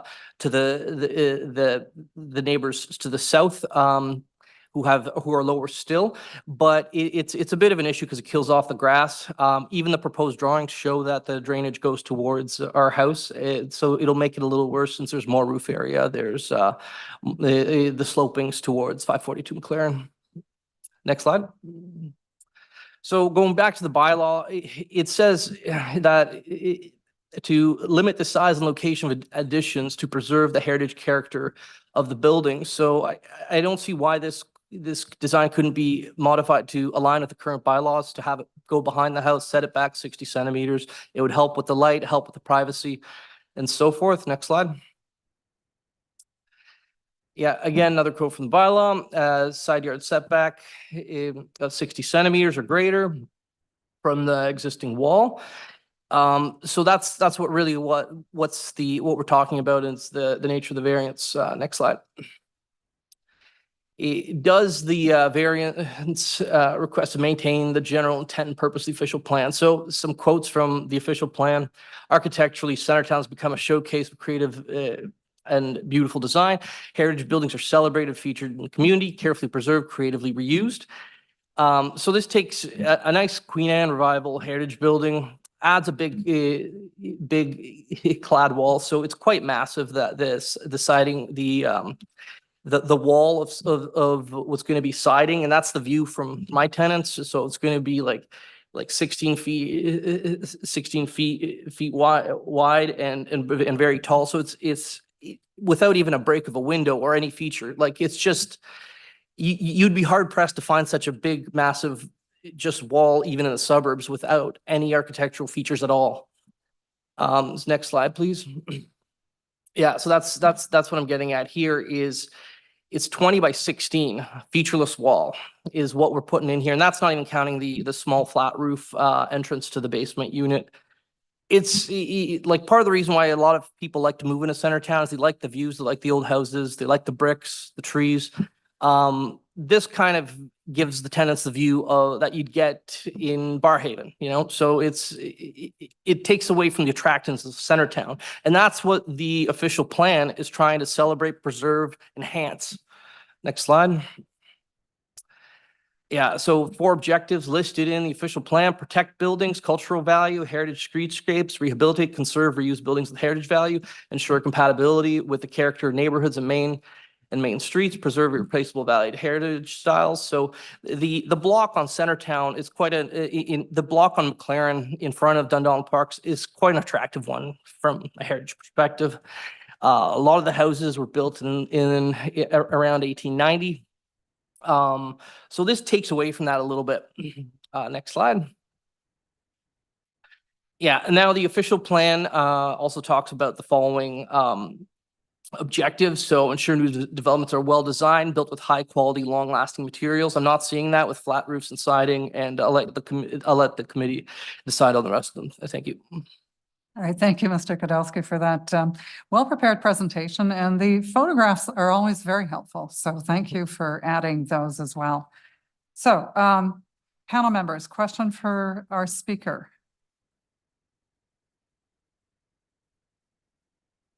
All right, so I'm just going to go back to a couple of the comments that you've made. So issues like the impact on the weeping tiles and damage during construction, definitely not our jurisdiction. So we really have to deal with the items that are before us for decision-making within our jurisdiction. Once, through the implementation essentially of our decisions, that then becomes other divisions of the city that would have to be contacted if there's in fact issues. So, when we look at these things, our assumption is, of course, that there's good construction practices that would allow this to happen in a way that wouldn't create any damage. If it happens, please do call the city. In terms of stormwater management, just want to understand that one a little bit better. So you're saying there's stormwater management issues right now in the neighborhood, is that correct? Yeah, I mean, it's only during heavy storms. So during heavy storms, like we'll get like an inch or two of water just pooling across our backyard. So it kind of just kills off the grass a bit, but it does drain down or go over the retaining wall behind our yard into then the yard next to it. But it's a challenge. The grading kind of, I mean, unless we add a lot of dirt to my yard, the water will naturally go towards my yard. All right, so the whole grading and drainage portion for this, of course, is dealt with at building permits, so we don't get into those details. So hopefully that'll be addressed at that time. But if I would encourage you to speak with the applicants to make sure that everybody understands what's happening, and maybe through this process, some improvement can be made in the area. That's truly my hope.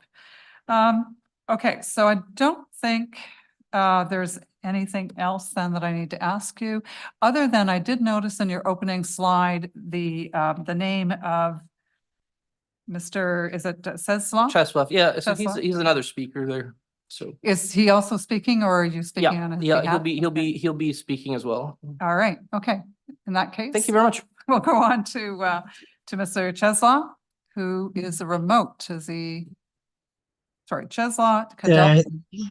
Yes, thank you very much for listening to our comments. And I would like to maybe, I think that my son pretty much covered all topics what we are concerned about. And we see that application for minor variance as a huge change to the actual status quo at 542 and 538 MacLaren. And that would be dramatic change when that construction will be allowed to happen. There is a number of violations which are really not visible from the application prepared by architects. However, they kind of hiding many things. One is that they saying that application is for maintaining status quo of 4 apartment building. However, that will be 5 apartments building after that addition is done. So that was kind of deceiving. And also that will be much reduction of greenery for the backyard. And that will result definitely in changing life for our tenants and also for all tenants at 538 MacLaren. I know that maybe damaging to our infrastructure is not concerned, but allowing for that construction to happen will actually kind of encourage that to be continued. And violation and trespassing for our property is, I think, should be a concern also for the panel. And I don't have much more to add, and I really appreciate if that decision will be postponed. We didn't have a chance to actually prepare ourselves properly, and the report from city staff was only available to us, I think, day or 2 ago, because the wrong file was uploaded to the website. So we would like to spend more time and actually prepare ourselves better for the presentation and for all potential problems, which we would like to maybe ask panel to consider. Thank you very much. All right, thank you very much, Mr. Kodowski. Just, you know, we don't get the reports either till pretty much, you know, maybe 3 days in advance from planning staff as well. So I just want to confirm with Ms. Linker, then the report would have been available at the earliest when? Thank you, Madam Chair. Typically, staff comments are due the Thursday prior to the hearing. This round, my comments were in on the Friday. So I'm not sure when they were posted to the website for public view. All right, so very much in keeping with all the timelines that we've always followed in any event. Okay. All right. So Mr. Kodowski, you have one comment. Yeah, no, just to that point, it's just like my father mentioned there, the wrong file was uploaded on Friday, so we didn't receive the actual file till Monday. Not Monday, Monday was a holiday, it was Tuesday when we actually received it. So yesterday's the first time we've seen the planner's report. Thanks. All right, thank you. All right, any questions for Mr. Kodowski Sr.? Nope. All right. Are there any other speakers out there or anyone else in the audience or online who would like to speak to this application at 538 MacLaren? All right, I'm not seeing anybody come forward, so I am going to give our applicants the last opportunity to recap. So go ahead, please. Thank you, Madam Chair. I just want to I guess for the record, so if the minor variances are granted, this would trigger a stormwater management and all that with the building permit. So again, that'll be looked at with our engineer and as well with the city engineer as part of the application to make sure that there is no runoffs to any adjacent property. I just want to make a note to again, to the ice damming that's there. I guess in speaking with the client, that was done before there was renovations completed to the attic space, and which now has been remedied. So he has taken that into consideration, has kind of eliminated that issue there. I guess on the topic with the shadow or the access to light that was brought up by the neighbor. I just want to also make a note that there is already a 2-story existing addition at the rear, which actually we're basically this 1-story addition is just kind of getting infilled in that spot. So the impact on any potential morning light coming in from that side, I mean, it's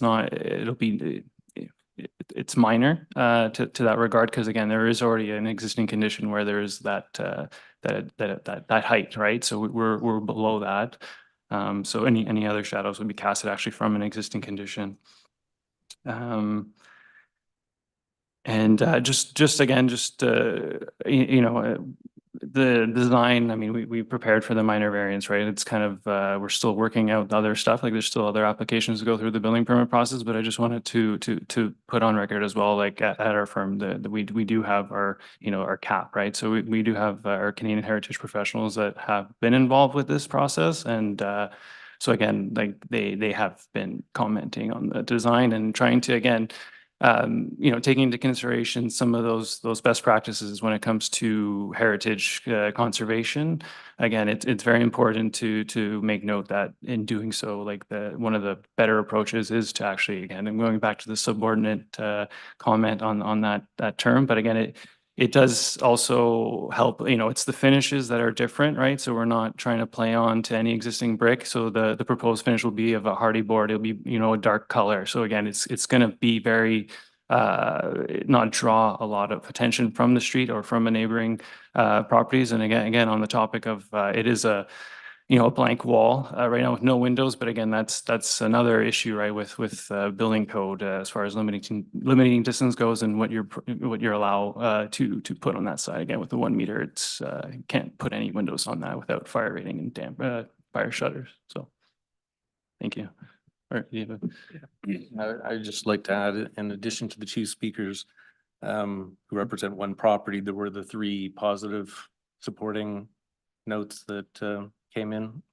I wasn't really expecting people to be showing up for this, otherwise I could have had them show up as well. But hopefully they took the time to write their support for the proposal. So hopefully I just wanted to make sure that they're heard, even though they didn't show up. Thank you. Thank you. We do have them. Thank you for that. Okay. I'm going to guess, but we're reserving on this one, members. Yeah. All right. So the decision will be made, as I said, today, but thank you for your time, for your presentation. Mr. Kudelski, thank you also for taking the time this afternoon to join the committee. And we'll see you again maybe sometime. All right. That then takes us, where are we on this now? I believe that takes us to number 12 at this point. Beg pardon? Yeah, no, 12. I'm going to go with 12. So for 12, and I think member Keklikan needs to leave. Looking for Mr. Yalkatsi. Where's Mr. Yalkatsi? Is he online? Yes, he is. Yes, good afternoon. Good afternoon, Madam Chair. I'm going to ask you, Mr. Mr. Yalkatsi, just for a very brief presentation, please. Sure. Thank you. I have a presentation ready to go.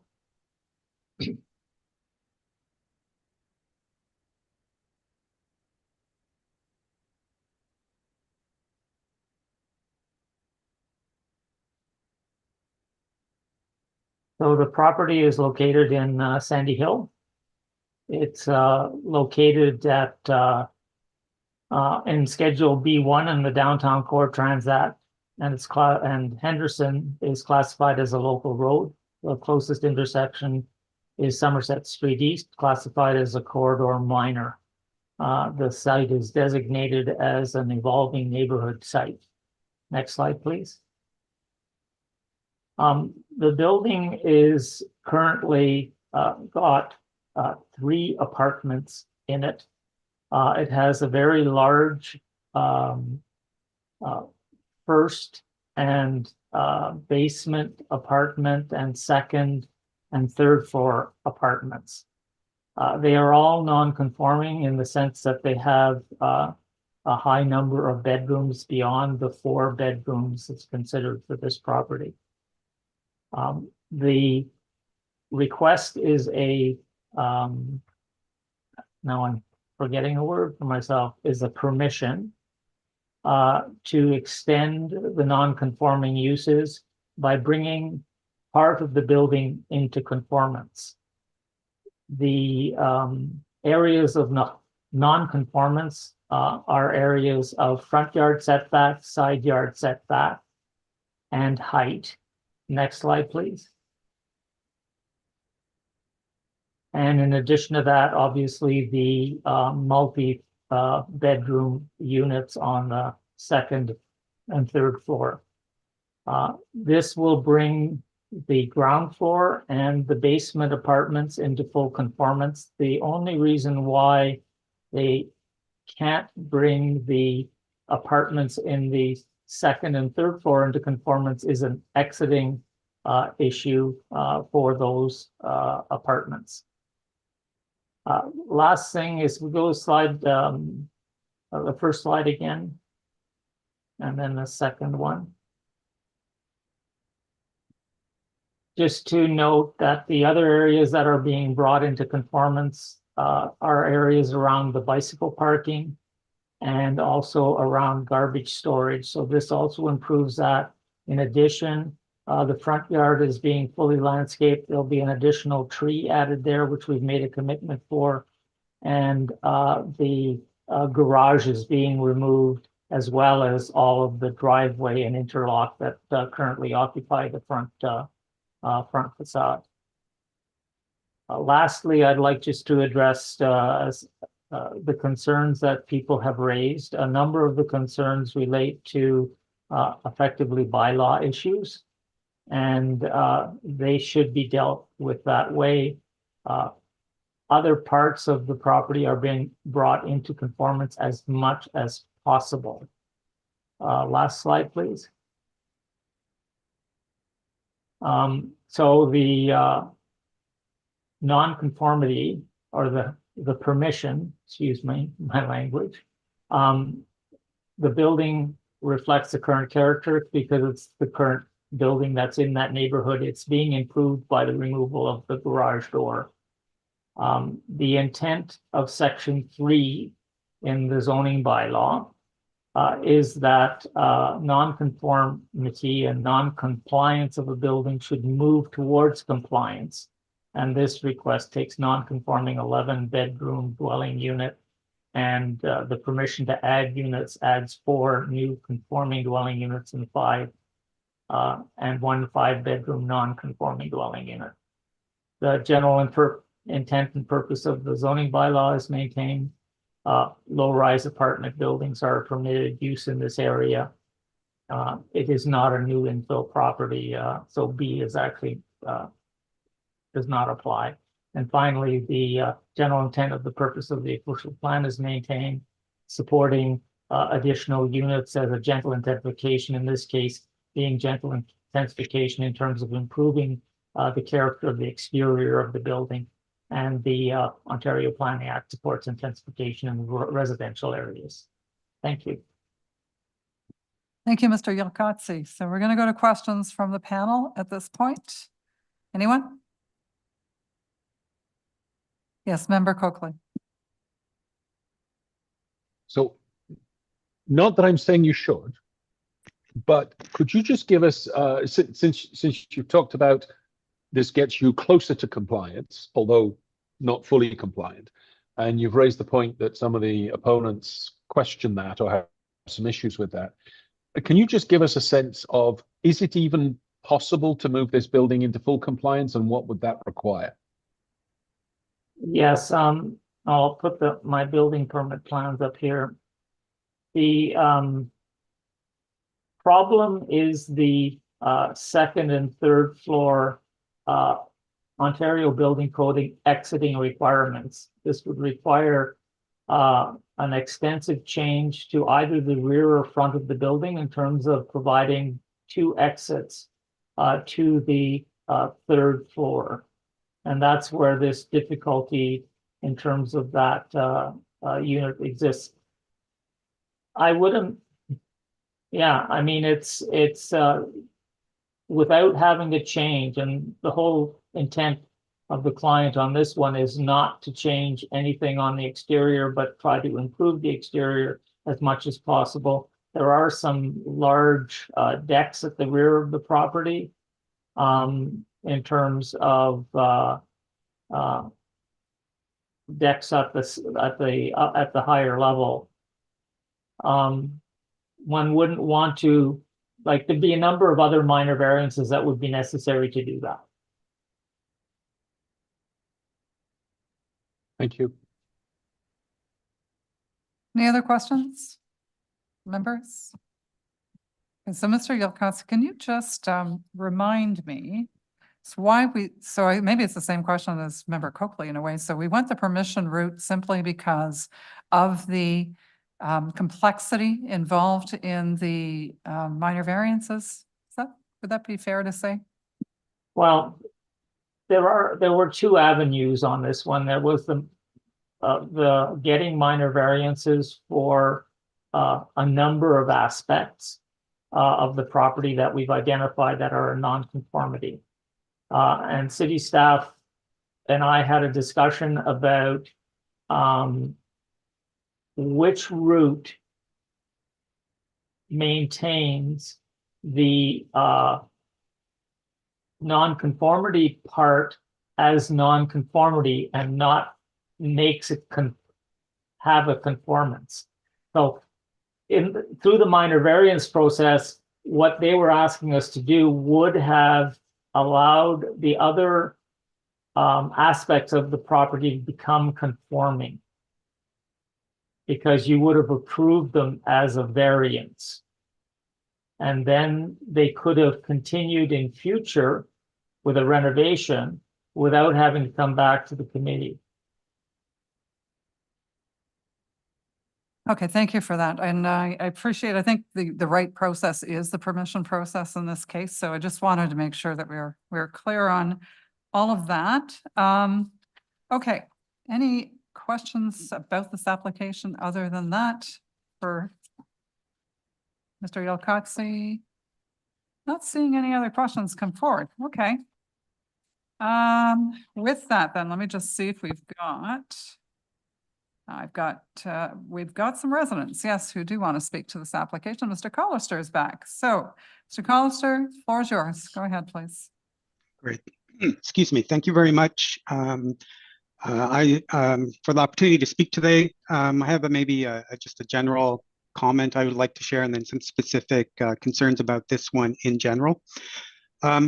My family has lived on this block for over 15 years. We live at 444 Nelson Street, both in the original home there, and we built a new residence, a new single family home about 12 years ago that was recognized by the Greater Ottawa Home and Building Association as Green Home of the Year. So I like to think we've made quite a bit of a commitment both to this block and to Sandy Hill in general.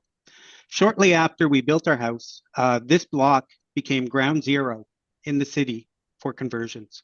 I don't know if we can throw up the previous image of the block. If not, I can share a Google map.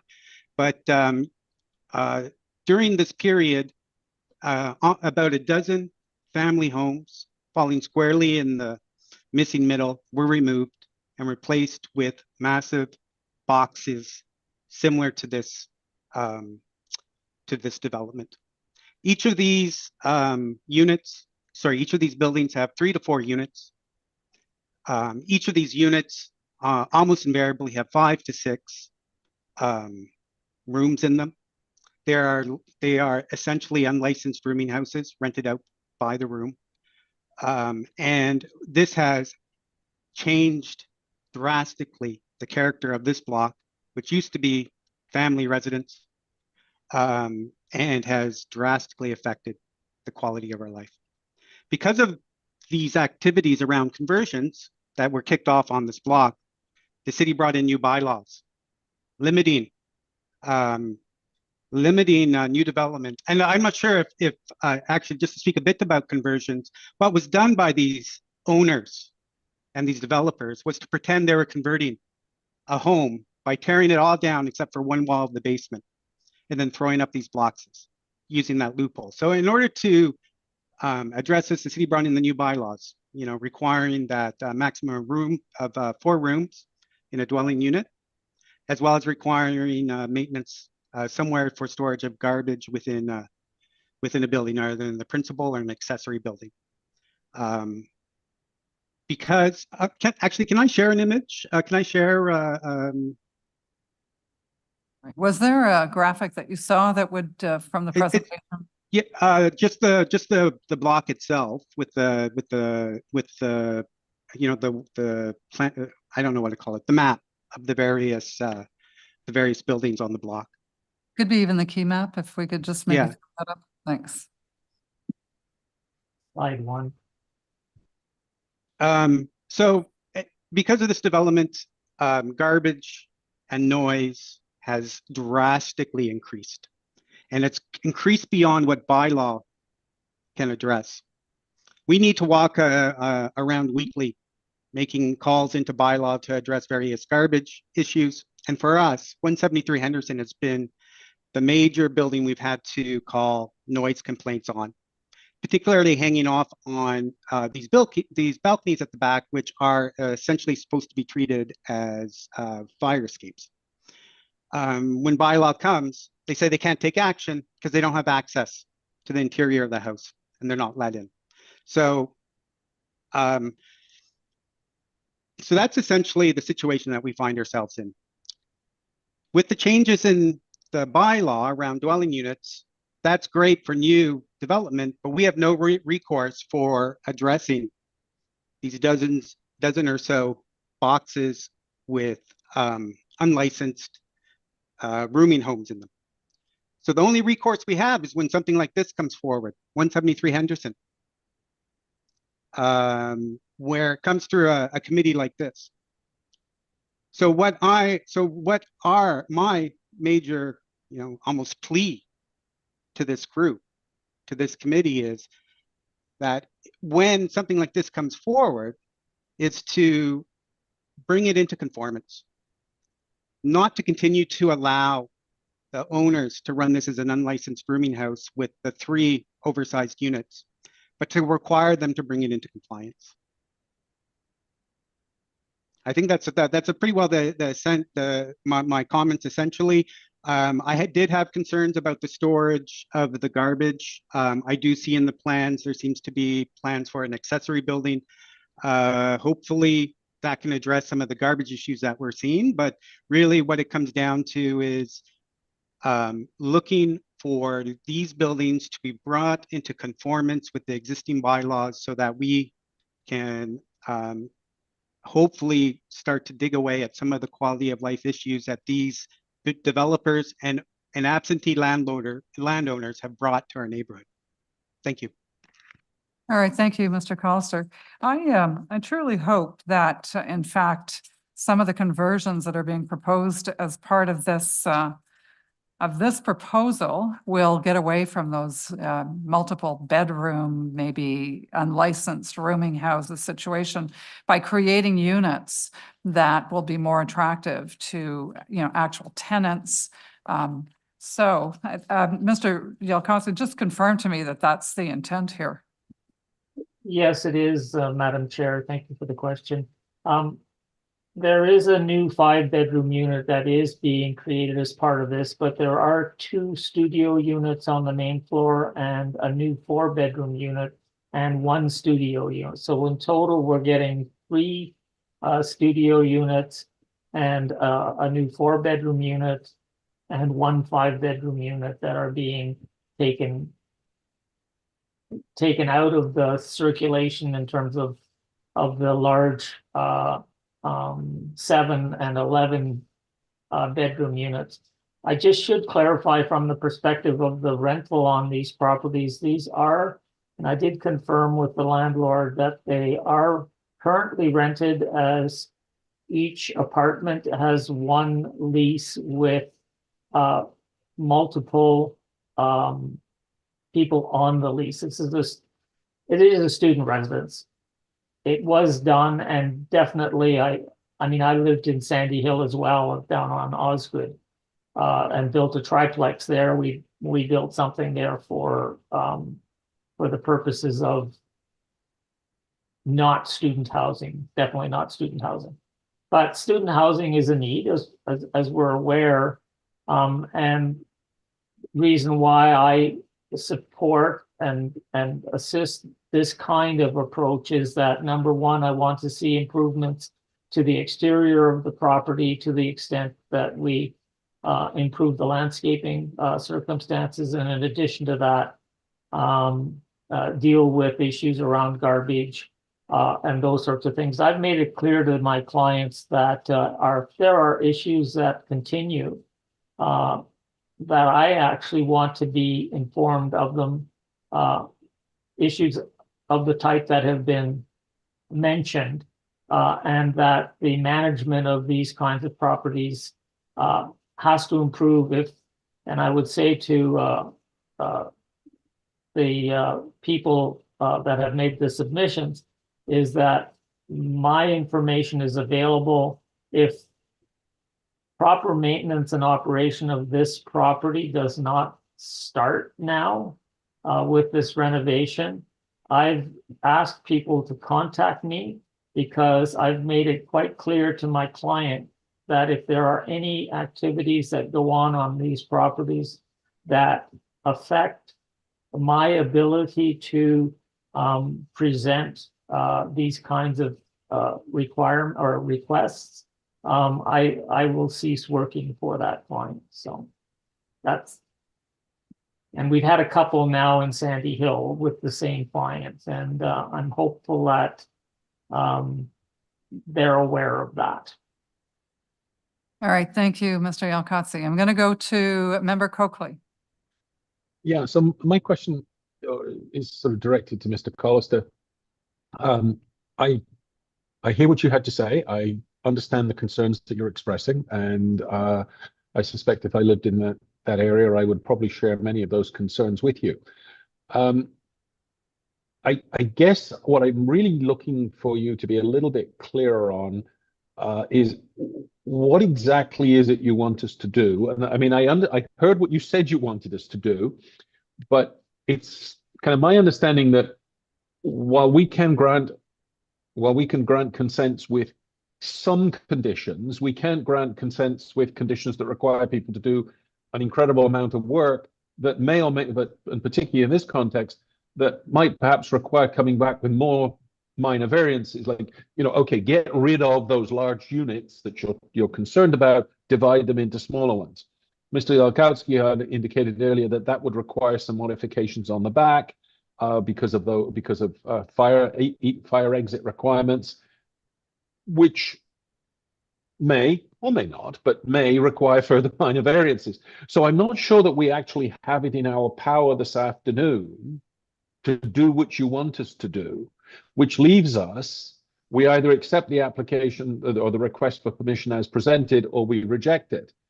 It sounds as if the owner is trying to move closer to compliance. So would you recommend that we reject completely and leave the situation where you obviously do not like it at the moment? Or do we sort of, bite our tongue, swallow hard, and accept what Mr. Yalkowski is saying on behalf of the owner, that the owner is trying to move closer to compliance within the constraints of what the building currently, the way the building is currently configured. And that may not be an entirely fair question to you, but you kind of pitched it at us to do something. Yeah.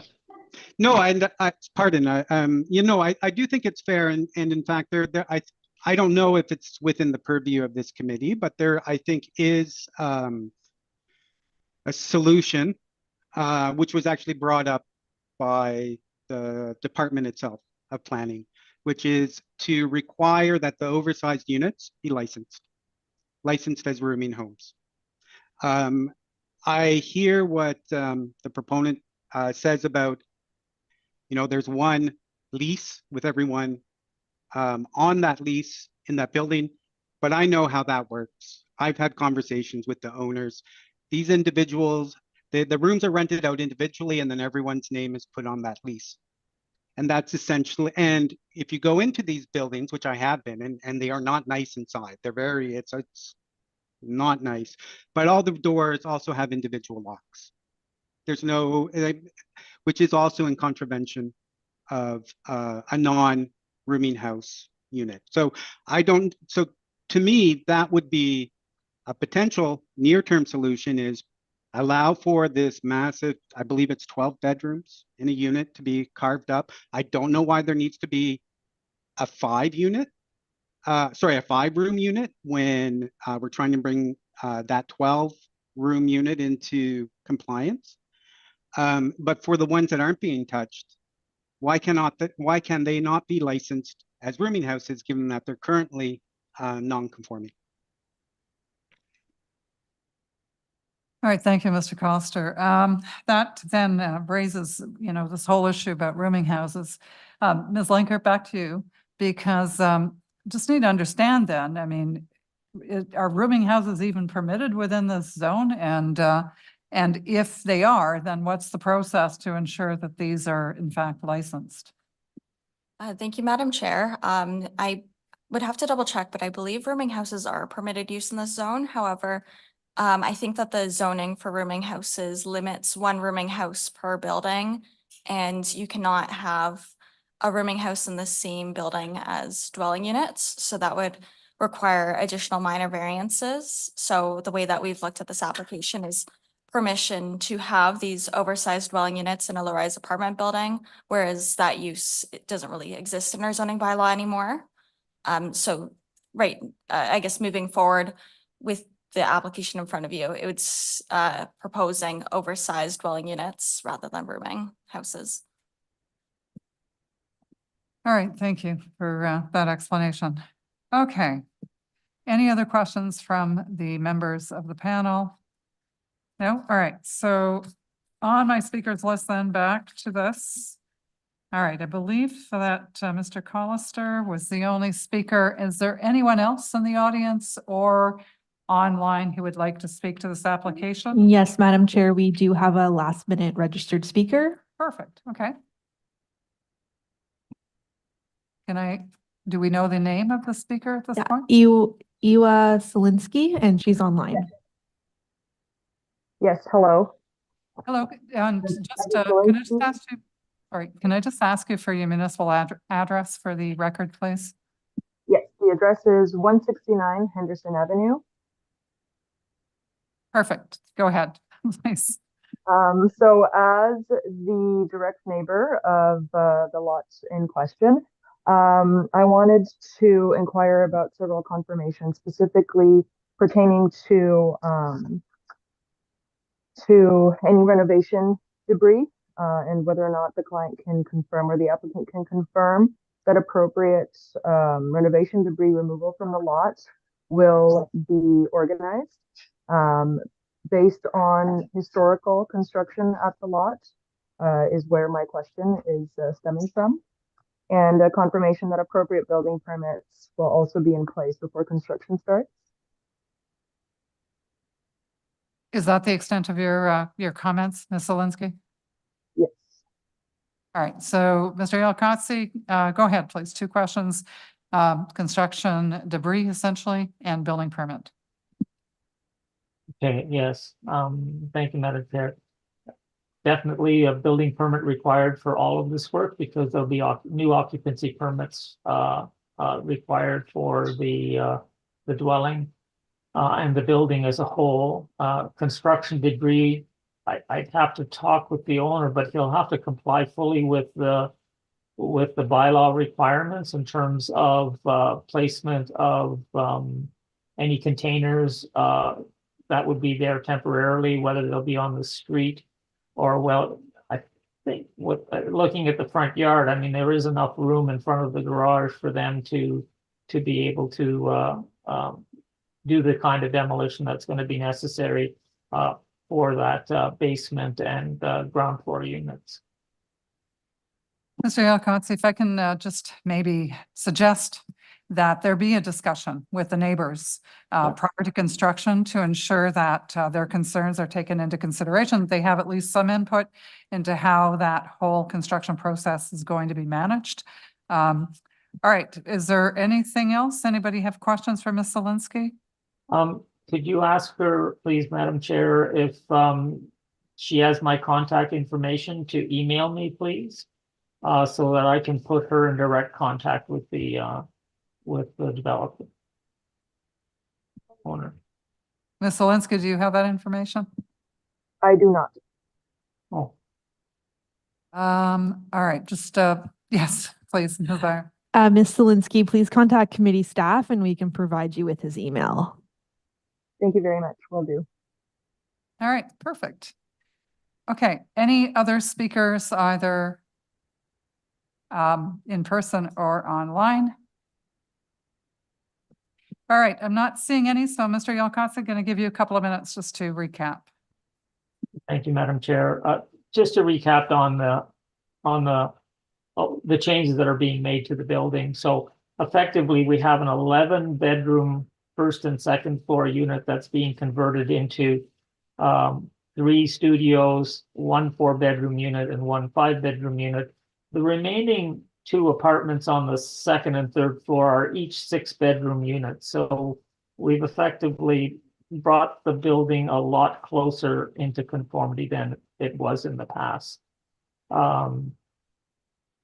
I certainly sympathize with neighbors, and again, I reiterate that my information is available on the city's website under this application in my documentation, and so people feel free to contact me. All right, thank you, Mr. Yalkotsi.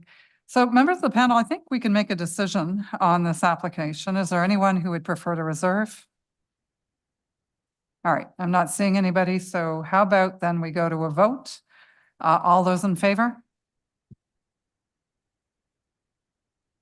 Members of the panel, all right, so I think I'm seeing nobody, like no response from the panel. Okay, so we're reserving on this one, obviously, Mr. Yalkotsi, because there may be some things that we need to discuss. So thank you for your time today. Thank you very much. Thank you very much, Madam Chair and panel. All right, thank you. So last but not least, application number 10, which is for Glynn, 62 and 64 Glynn Avenue.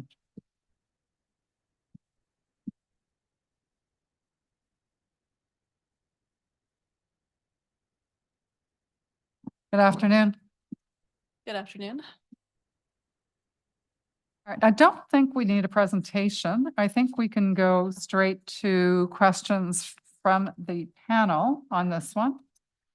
Any questions? This is an application for, I gotta get there, for consent.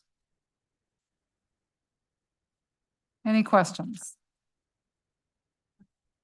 Simon, oh, sorry, Member Coakley, go ahead. It's quite all right. So I understand, or maybe, let me perhaps confirm my understanding that the city does not have concerns with this, but are suggesting a number of conditions. And I thought I understood that there might be some concern about the conditions. Is that correct, or am I misinterpreting? The applicant and the owners have no concerns with the conditions listed in the planning report. The only concerns we have are with Bell Canada's comments. All right, Okay, can you please? Sorry, Madam Chair, I was going to ask, I think what you were going to do is ask for some clarification on that. Yes, no problem. So the Bell Canada comments that we received on Friday of last week included requesting 2 easements, one for the overhead hydro lines along the rear of the property and one for the buried conduit along the southwest side property line. The owners and their solicitor have no issues, no concerns with the easement proposed for the overhead wire easement along the rear property line. But we do note that there's insufficient room to accommodate an easement along the southwestern property line for the buried conduit. This was part of a conversation between Bell Canada and the owners before my involvement with the contractor as they were building the foundation for the newly constructed semis. And this was flagged in pre-December of last year. So Bell Canada was aware and they were in conversations with the owner to propose alternative solutions. And we'd like to explore those options as opposed to going forward with the easement as a condition. So, and we appreciate that. So thank you for that clarification. So we had a lot of discussion about this one. And I think we can retain the condition, recognizing that clearing that condition does not necessarily mean that you have to, in fact, identify an easement. The clearance can be as easily that there's been discussion and the resolution is, you know, X, Y, or Z, whatever that would be. And so, you know, when we thought about that, we thought, there's lots of room here for, doesn't tie you down. So how do you feel about that if we just retained it? Thank you. So we, obviously the owners and we thought Bell as well preferred no easement and no condition. In lieu of having the condition, we'd like to sort it out separately on our own with Bell. If the committee feels that a condition is required, we would definitely be favorable to an open-ended condition that lets us either pursue the agreement proposed by Bell or the relocation of the services, which was another option that Bell proposed. All right, so let's have a look at the wording on this. Then Bell Canada will require transfer of easements over these lands to protect existing buried and aerial facilities. So it'd be easy to get the clearance on the aerial ones, obviously. Supply services to the properties and to the main service in the area. So it affects more than your property. So what, you know, I think what we can do, and I'm going to look to committee staff for some assistance on this because wordsmithing on the floor is never like the best thing to do, but we could say would require, you know, so maybe Bell Canada may require a transfer agreement pursuant to further discussions with the applicant over these lands to protect, but it might be a may, and then it leaves it open to discussions with the further discussions with the applicant. How would that work? So if I can answer that, just the wording of may is great. I think we're okay with that. Is it possible to separate it into 2 separate conditions? The buried, one condition about the buried conduit, one condition for the overhead. All right, so what we would do then is simply retain, if it was just for the aerial, then we would retain the wording exactly the way it is and strike out to protect, and so we'd keep that, but strike out existing buried and, so just to protect aerial facilities. So that's condition number 1. And condition number 2 would be same wording, but may require transfer of easements dependent on further discussions with the applicant to protect the existing buried. How would that work? We would be amendable to that, yes. All right, Ms. Lenker, I need you to weigh in on that. Does that work for planning staff? Thank you, Madam Chair. Can you read out the proposed wording one more time? All right, so for the second one, which is specifically in relation to the buried, it would be Bell Canada may require transfer of easements over these lands pursuant to further discussions with the applicant to protect the existing buried supply service to the properties and to maintain service in the area. I'm hoping that works. Thank you, Madam Chair. I think that would leave enough room for negotiation between the applicant and Bell. Okay, so before we go any further, I need to hear from the panel members. Anybody have any concerns with that approach? Member Coakley. No, I don't have a concern with the approach, Madam Chair. I would just be interested, though, in the more sort of general question. Not being an expert in easements and not being an expert in what Bell Canada really does and doesn't need. I'm wondering if Ms. Linker is when outside agencies, outside the city, that is. So I'm thinking Bell, I'm thinking maybe Enbridge, I'm thinking Rogers, possibly even Ottawa Hydro or Hydro Ottawa. When organizations like those come in and say we want an easement, is there any assessment done within the city as to whether the easement request is reasonable? I mean, I don't want to suggest that I think those companies are unreasonable. That's not my point. But, there can be legitimate differences as to whether or not something is absolutely required. And I just wonder if the city does any assessment, like what you or your colleagues would look at those in any way, shape or form and provide us with advice as to whether or not, in the case of a disagreement, if there were a very fundamental disagreement, which of the two sides might be more reasonable?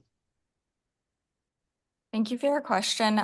Typically, staff don't get too involved in the easement requests from other agencies. However, sometimes I do take those into consideration when seeing the proposed building footprint and if that would interfere with a requested easement from an agency. I think that from my experience, agencies like Bell have been very open to negotiation and figuring out what works best for the applicant and for Bell. And again, if the condition can't be cleared, then the severance would lapse and would not occur. So I think that the discussions would be open with the agency. Okay, thank you. All right, so my hearing from panel members that we're going to do that we'll go ahead with, all right, which one were we looking at? Oh, it's not actually part of the conditions. It's the additional technical requirement. So has anybody concerned about the way that we're splitting it with regards to aerial versus underground and the wording from will to shall from one to the other? Okay, if that's the case, then any approval of the application would be on that basis. Any further questions then on any of this? Because we can go to the public portion if you'd like. Okay, not seeing any questions from panel members, so no one on my list. But is there anyone in the audience or online who would like to address this application for consent at 6264 Glynn Avenue? All right, I'm not seeing anybody come forward, so can give you just a couple of minutes for a recap then. Well, it seems like we don't need a full recap of the application, but I will say that Bell Canada has been very accommodating and willing to work with us. They've been really easy to get a hold of. They were the ones that initially proposed alternative solutions because they, in their opinion, preparing the easement was not favorable to them.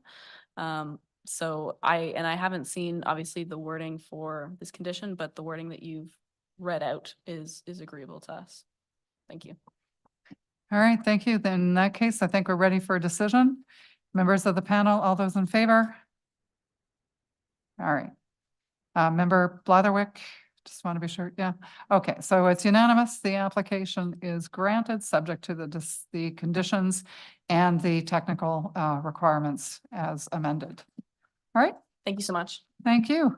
I believe that gets us to the end of the agenda. So I'm going to adjourn. No other business. Not seeing any opposition, so thank you, everyone.